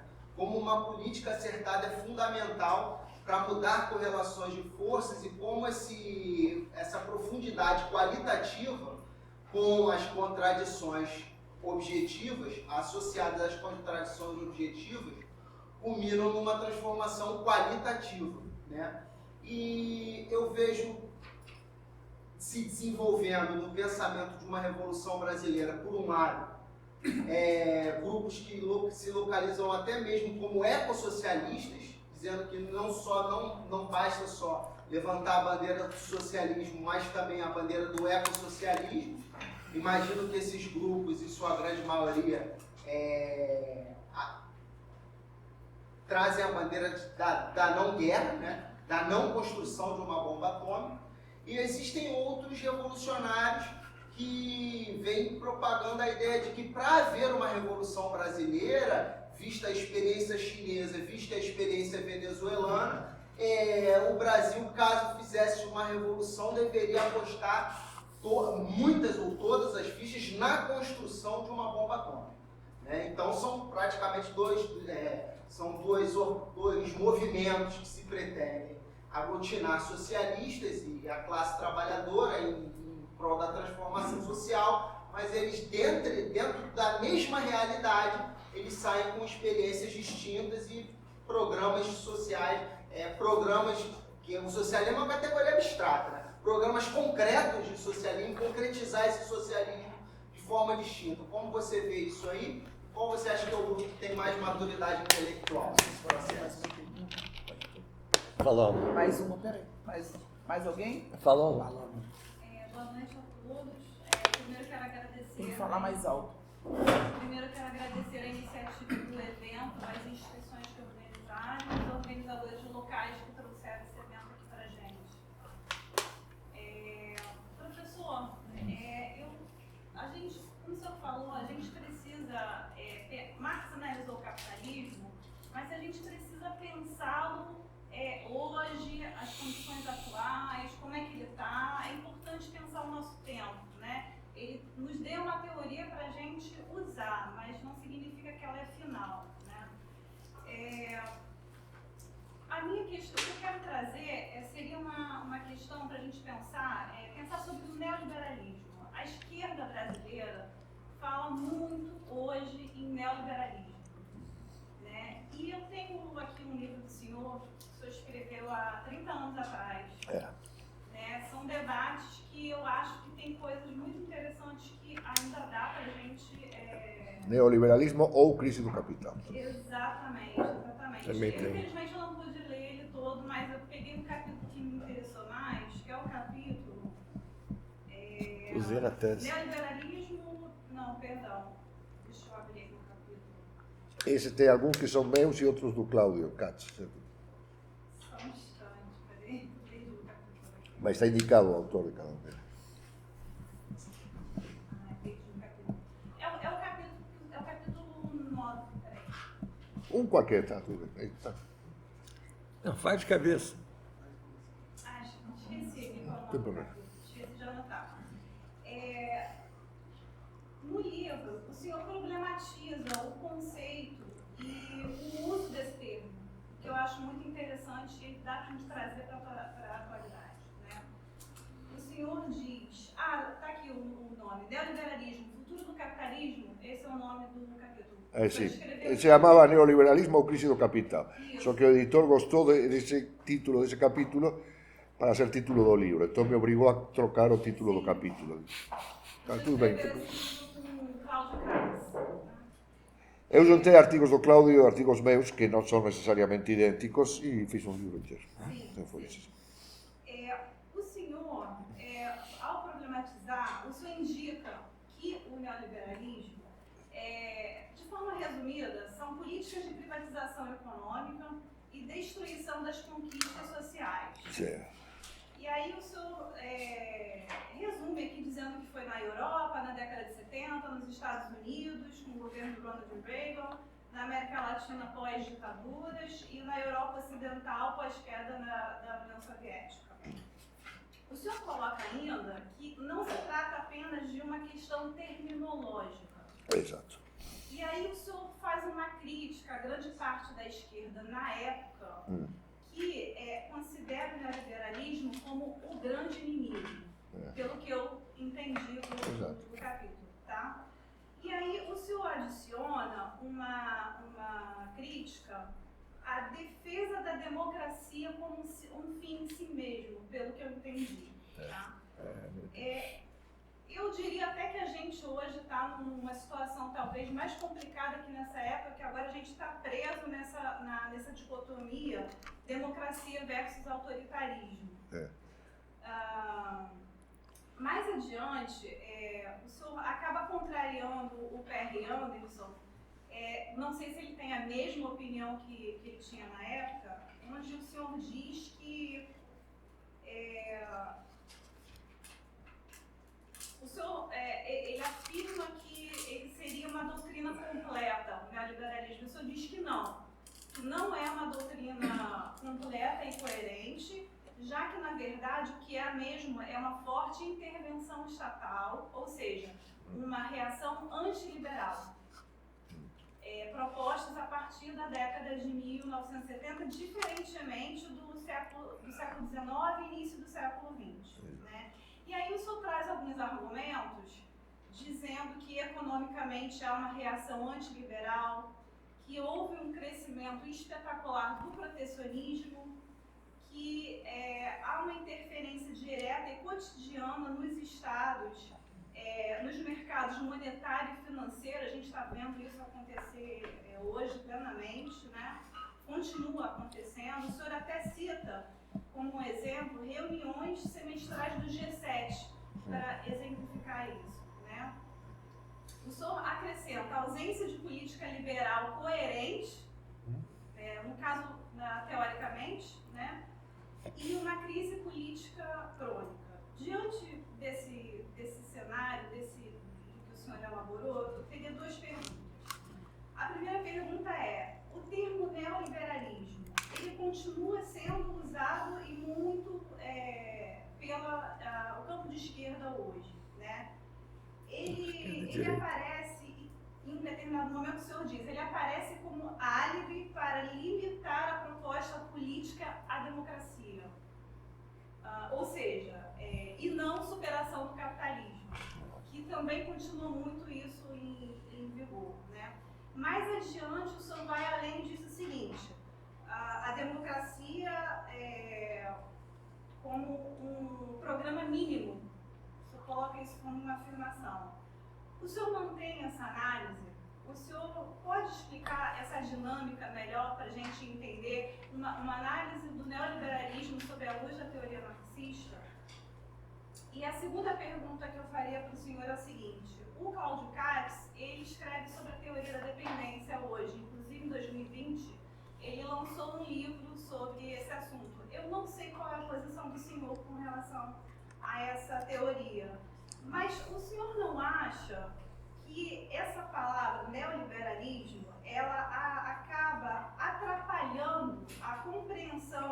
dos países dependentes como o Brasil, ou caso o senhor não tenha acordo com essa teoria, não atrapalha a compreensão do Brasil e da América Latina, a compreensão do Brasil e da América Latina na divisão internacional do trabalho? São essas as perguntas. Obrigada. Tá, só antes de passar para o professor, nosso teto é 20 horas, tá? Até pela cansaço. Peço Isso. desculpas pela Não, demora. sem problema. Professor? Bom, eu vou ser breve, certo? E depois vou estar citando o livro, não quero voltar com o livro, mas Tá, então, isso. vou falar. Olha, e tivemos perguntas e até exposições bastante extensas. Vamos diretamente. A questão do neoliberalismo, sim, efectivamente eu escrevi tudo isso. Era um momento em que começava a usar generalizadamente o termo neoliberalismo. Eu tinha mais ou menos a seguinte ideia. Inventaram um novo álibi para a revolução por etapas. Antigamente era que tinha que superar primeiro o feudalismo, para depois colocar. Agora não tem que superar o feudalismo, porque ninguém pode dizer seriamente que o Brasil é um país feudal. Então diz, não, primeiro tem que superar o neoliberalismo. E depois, vamos ver quando, certo? Daqui um século, vamos poder superar o capitalismo. Bom, tudo bem. Essa era a ideia. Agora depois se desenvolveu. Então falavam em congresso, por exemplo, aqui tem uma bandeira camiseta do Andes, foi vice-presidente, era do Sindicato Nacional dos Docentes. E eu cansei de ouvir em congresso, temos que derrotar o neoliberalismo é o inimigo da humanidade. Bom, eu entendo, e nem falar em congressos das UNE, ou seja, lá por fora, tudo, contra o neoliberalismo, contra o neoliberalismo. Lógicamente que a maioria das pessoas que fazem esse discurso, esse tipo de problemática que eu coloco, não colocam. Eles, dizendo contra o neoliberalismo, acham que estão dizendo contra o capitalismo. Por quê? Porque o neoliberalismo é a última política do capitalismo, ou seja, está implícito. Então, sim, frase atual, será o que for. Mas, claro, está implícito. O militante honesto, quando afirma contra o neoliberalismo, en realidade quer lutar contra o capitalismo. Está dizendo simplesmente que, como não lhe ensinaram outra palavra, e a tradição de luta contra o capitalismo mediante a Organização Internacional Revolucionária da Classe Operária se perdeu, certo? Então, mais ou menos, vamos, olha, está todo mundo, vamos, eu quero lutar. Contra que tem que lutar? Então, vamos nessa, certo? Vamos nessa. Contra o liberalismo, filho da mãe, se lhe propuser outra palavra, também vai falar essa outra palavra. Essa não é a questão.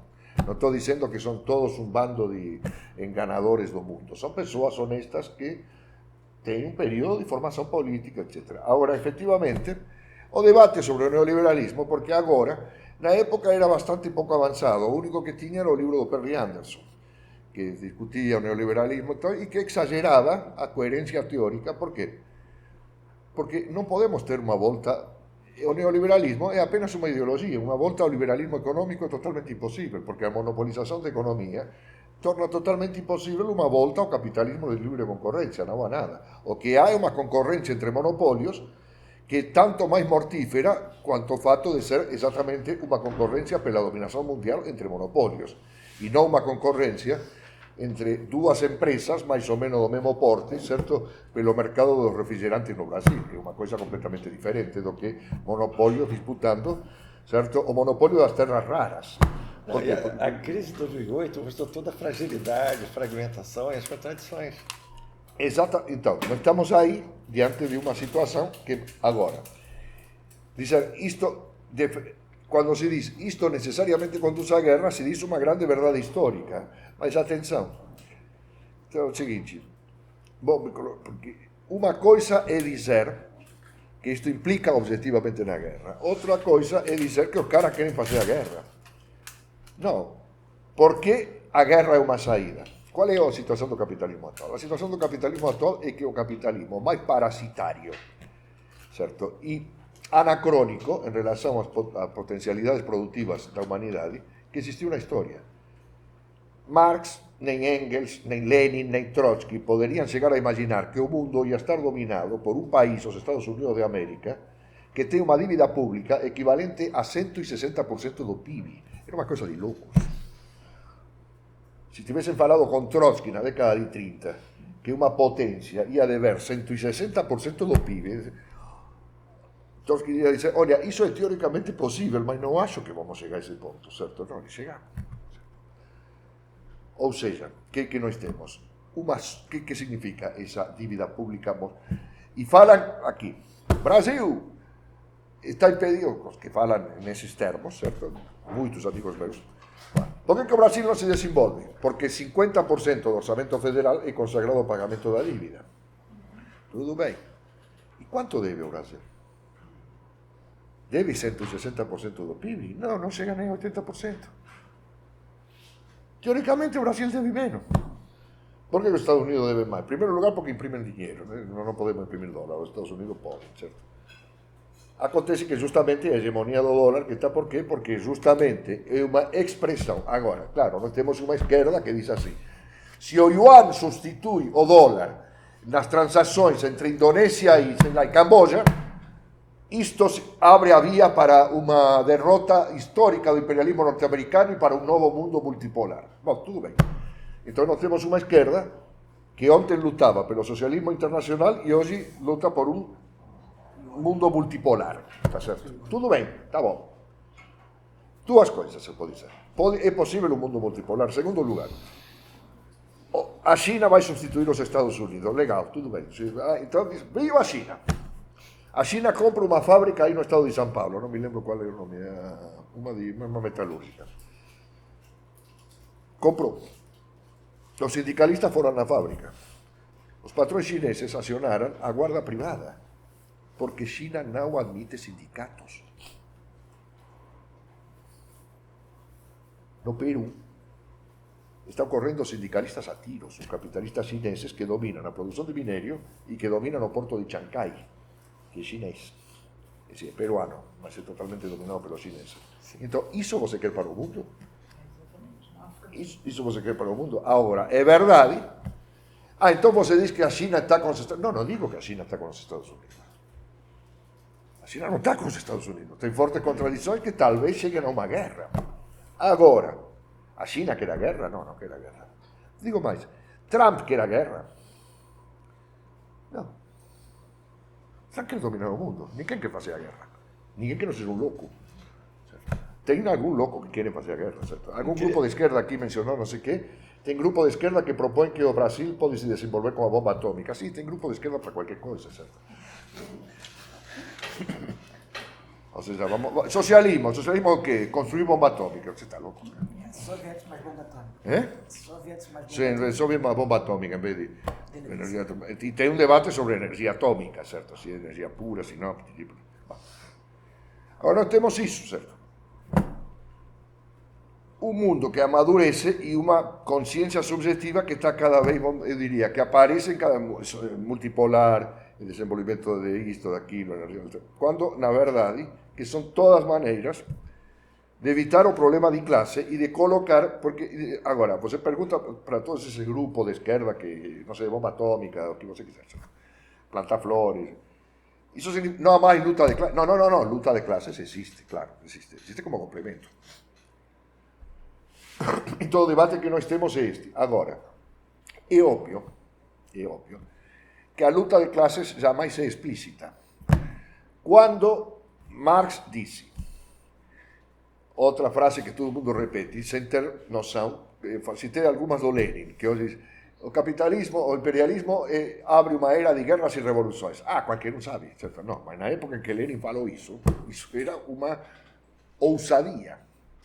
Bom, Marx disse, toda luta de classes é uma luta política.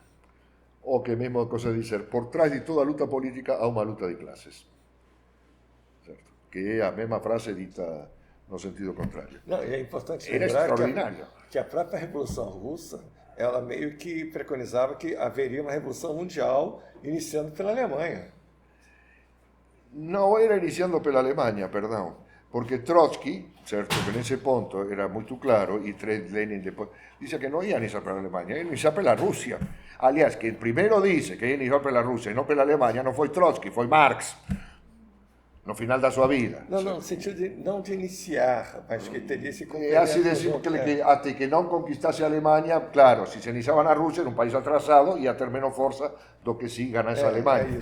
O que chegou a dizer Lenin era o seguinte, a frase que se tivermos que sacrificar a Revolução Russa em prol da Revolução na Alemanha, temos que fazê-lo. Por quê? Porque a Revolução na Alemanha é mais importante. Essa é a questão. Porque a Revolução Mundial vai ganhar. Agora, era puramente uma hipótese, era uma maneira de reafirmar os princípios. Ele não queria sacrificar a Revolução Russa, isso é absolutamente óbvio. Muito bem. Então, o que há? Ninguém diz que a luta de classes acabou, mas todo mundo a subordina, certo? E por isso chegamos a situações, por exemplo, eu escrevi vários artigos com um colega meu, venezuelano, que agora está dando aula aqui, porque na Venezuela lhe pagavam bem de esquerda, tudo mais, foi dirigente sindical, tudo mais, agora está dando aulas na Federal do ABC, Luiz Bonilla Molina, que tem um livro nessa coleção, certo? Que ficava muito indignado, porque ele via que toda a esquerda subordinava a luta de classes à questão geopolítica, ou seja, defendia Maduro contra vento e maria, e Maduro estava batendo nos sindicatos, batendo nos ativistas, torturando, e o salário mínimo, sabem de quanto era o salário mínimo? Vou falar, qual era o salário mínimo na Venezuela, com Maduro? 54 centavos de dólar, no menos de 5 dólares, 54 centavos de dólar, é uma situação de miséria espantosa. Tem 8 milhões de venezuelanos fora do país.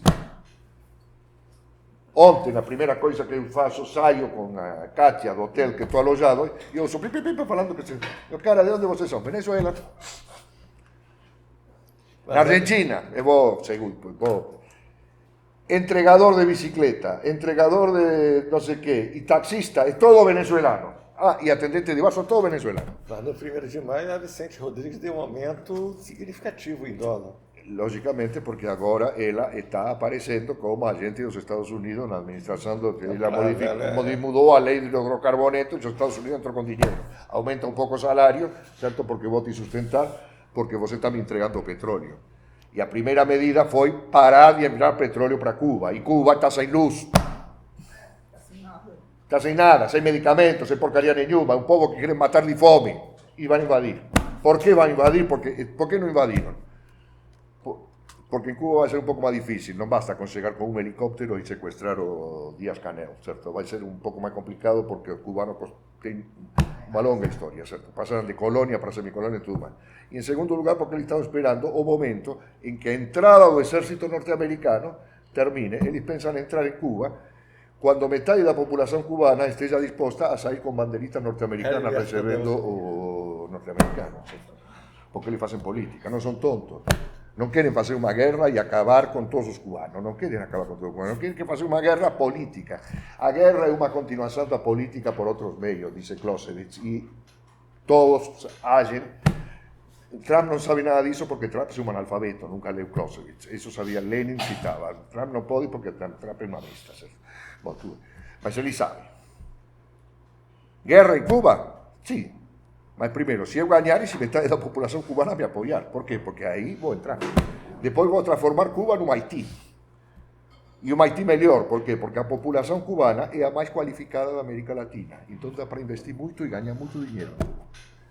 Porque tem uma população, graças ao, vamos dizer, ao regime criado castrista, ao regime socialista, excepcionalmente qualificada, alfabetizada e tudo mais, certo? Então investir em Cuba vai ser muito bom, se o capitalismo foi plenamente restaurado em Cuba, certo? Mas para fazer isso, ele não quer transformar... O que querem norte-americanos? Desculpem a palavra que vou usar. Querem retransformar Cuba num puteiro? Não querem. Como era antes de Castro. Quando foi a revolução de Fidel Castro, eu tinha 7 anos de idade. Meu irmão tinha 6. Minha mãe era cubana. Tinha vindo na Argentina jovencinha, quase criança. Ela guardava uma bandeira cubana no fundo da coisa. Quando Fidel Castro derrubou Batista, minha mãe era católica, comunista não tinha nada. Ela fez com que eu e o meu irmão saíssemos na rua com bandeira cubana. E nós saímos, não sabíamos que era bandeira de Cuba. Viva Cuba, viva Cuba! Por quê? Porque minha mãe, católica, tudo mais, odiava Batista. E por que odiava Batista? Porque Batista era uma vergonha nacional. A Revolução Cubana não foi marxista. A Revolução Cubana foi uma revolução democrática, que se radicalizou no seu decorrer por causa... Não vou fazer a história da Revolução Cubana aqui porque é complicado. Bom, agora, o que querem? Trump no, porque Trump non pensa, os asesores dele, Marcos Rubio, que é cubano, aliás, e filho de cubano, não é cubano. Não. Ele quer... Obama chegou perto de fazer um acordo com Cuba. Quem? Obama. Obama fez um acordo mais limitado, reabriu a representação consular e tudo mais, mas foi um acordo limitado, liberou capitais. Ele não quer, Trump quer ir muito mais longe. Trump quer recolonizar. Mas recolonizar não significa retransformar na Cuba de Batista, porque essa Cuba não existe mais. Da mesma maneira que neoliberalismo não significa voltar ao liberalismo, não dá para voltar ao liberalismo, se acabou, a base do liberalismo era a possibilidade de um capitalismo de livre concorrência, isso já acabou. A Cuba de Batista não existe mais, nunca mais vai voltar a existir. O que eles podem fazer é colonizar, se apropriar do níquel, de todas as riquezas naturais de Cuba, uma indústria turística do caralho, porque Cuba é beneficiadíssima pelo sistema de praia, todo... Tirar o capital europeu de Cuba, porque quem está ganhando dinheiro com a indústria turística são os europeus e não os norte-americanos. Eles vão entrar, vão botar o pé. Todos estes hotéis são meus. Não são de vocês. São todos, cuidado, hein? Como são os hotéis? Alguém viajou para aqui, para Cuba. São todos, alguns são de propriedade espanhola, francesa, etc. Mas são todos atendidos por cubanos, que são funcionários do Estado.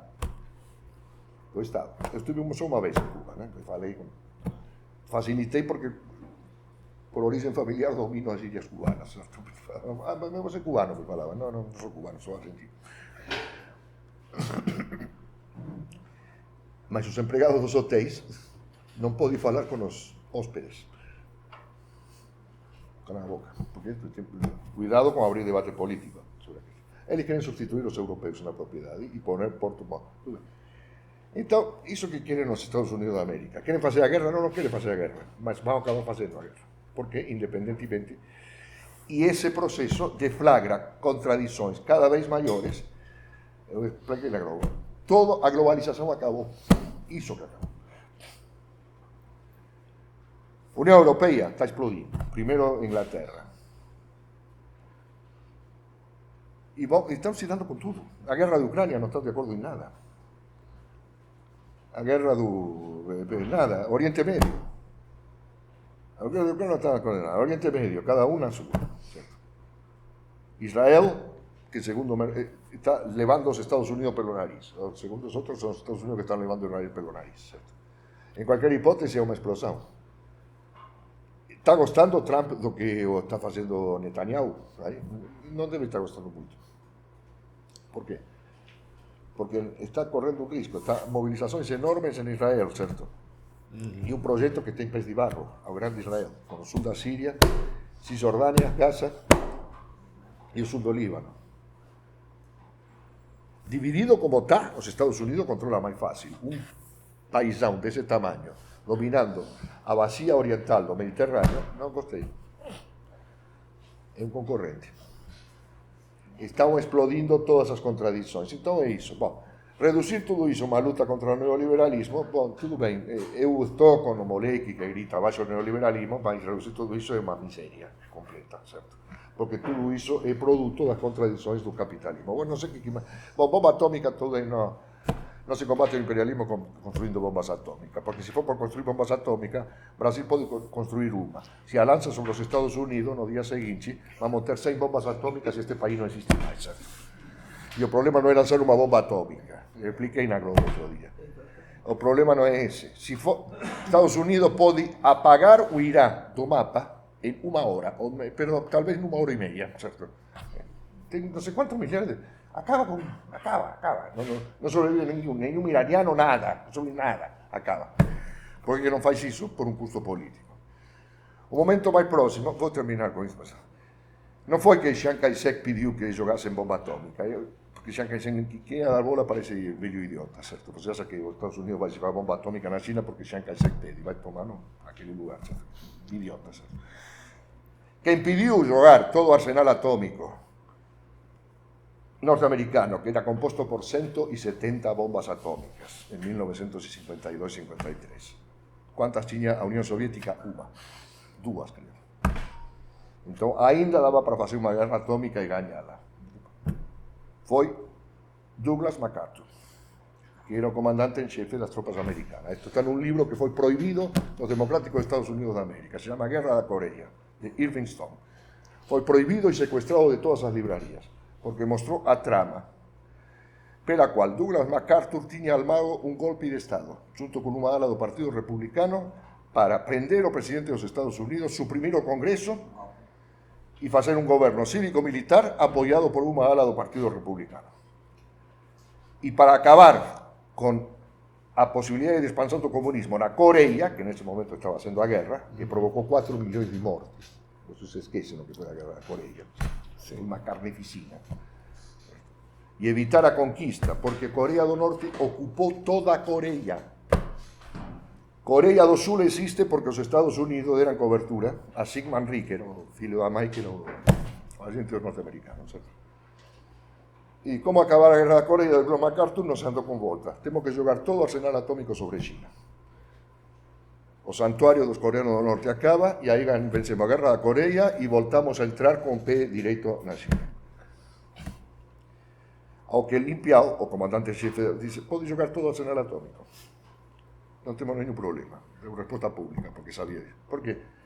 Porque 85% da população chinesa está no campo. O que vão fazer com 170 bombas? Vão apagar várias cidades, certo? Depois reconstituímos o comunismo a partir do campo. Não estou nem aí. Mundial era o comandante do Exército Popular de Libertação, certo? Os norte-americanos, um pouco mais inteligentes que MacArthur, falaram ante razões e caras. Você não vai acabar o comunismo. E o que fizeram? Em vez de Eisenhower, que tinha sido comandante em chefe das tropas norte-americanas durante a Segunda Guerra Mundial, não mandou prender MacArthur porque era, falou, não, esse golpe. Se candidatou pelo Partido Republicano e venceu as eleições de 1954. E Estados Unidos continuou sendo uma democracia. Mas esteve à beira de... E ele afastou MacArthur. Afastou MacArthur e tudo mais. A segunda vez que esteve na beira de um golpe foi com Trump no Capitólio. Foram os dois momentos em que os Estados Unidos quase se transformou numa ditadura. O momento na Guerra da Coreia e agora recente. E Trump não precisou porque venceu as eleições. Ou seja, porque, diferentemente de Bolsonaro, que terminou preso, não terminou preso, porque lá não prenderam, certo? E aqui prenderam. Bom, e depois tudo isto é debate. Bom, olha, sobre todas estas coisas escrevi uma série de artigos. Saíram, publicaram no site da Terra Redonda. Se chama América Latina de Semicolonia a Protetorado. Algumas pessoas estão lendo na Terra. Agora isso vai sair em inglês. O que significa que vão ser elogiados aqui no Brasil. Por quê? Porque vão estar em inglês, certo? Enquanto eu escrever em português, eu sou um coitado de um brasileiro argentino que não posso me comparar com Perry Anderson ou aquele outro que escreveu em francês e tudo. Agora que vai sair em inglês, vai dizer, este cara é importante. Mas nem sempre é assim. Eu tive trabalho, foi publicado na ONU, e dentro da própria universidade sequer reconhece o trabalho que eu publiquei, sendo o único representante da América Latina sobre a emergência climática. Tudo bem, porque você não deu divulgação, senão estaria todo mundo tirando o chapéu. Se publicou em inglês, está ótimo. Publicou em inglês, é um jeito. Bom, Kátia, paramos por aqui? Fazer a roda dos livros, né? Não, vamos. Eu vou fumar um cigarro e a Kátia vai me substituir como vendedora de livros. Eu volto a seguir. Eduardo.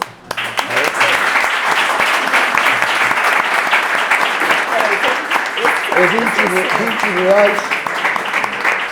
20 reais, 100 reais e 40. 40, 100 e 20, tá bom?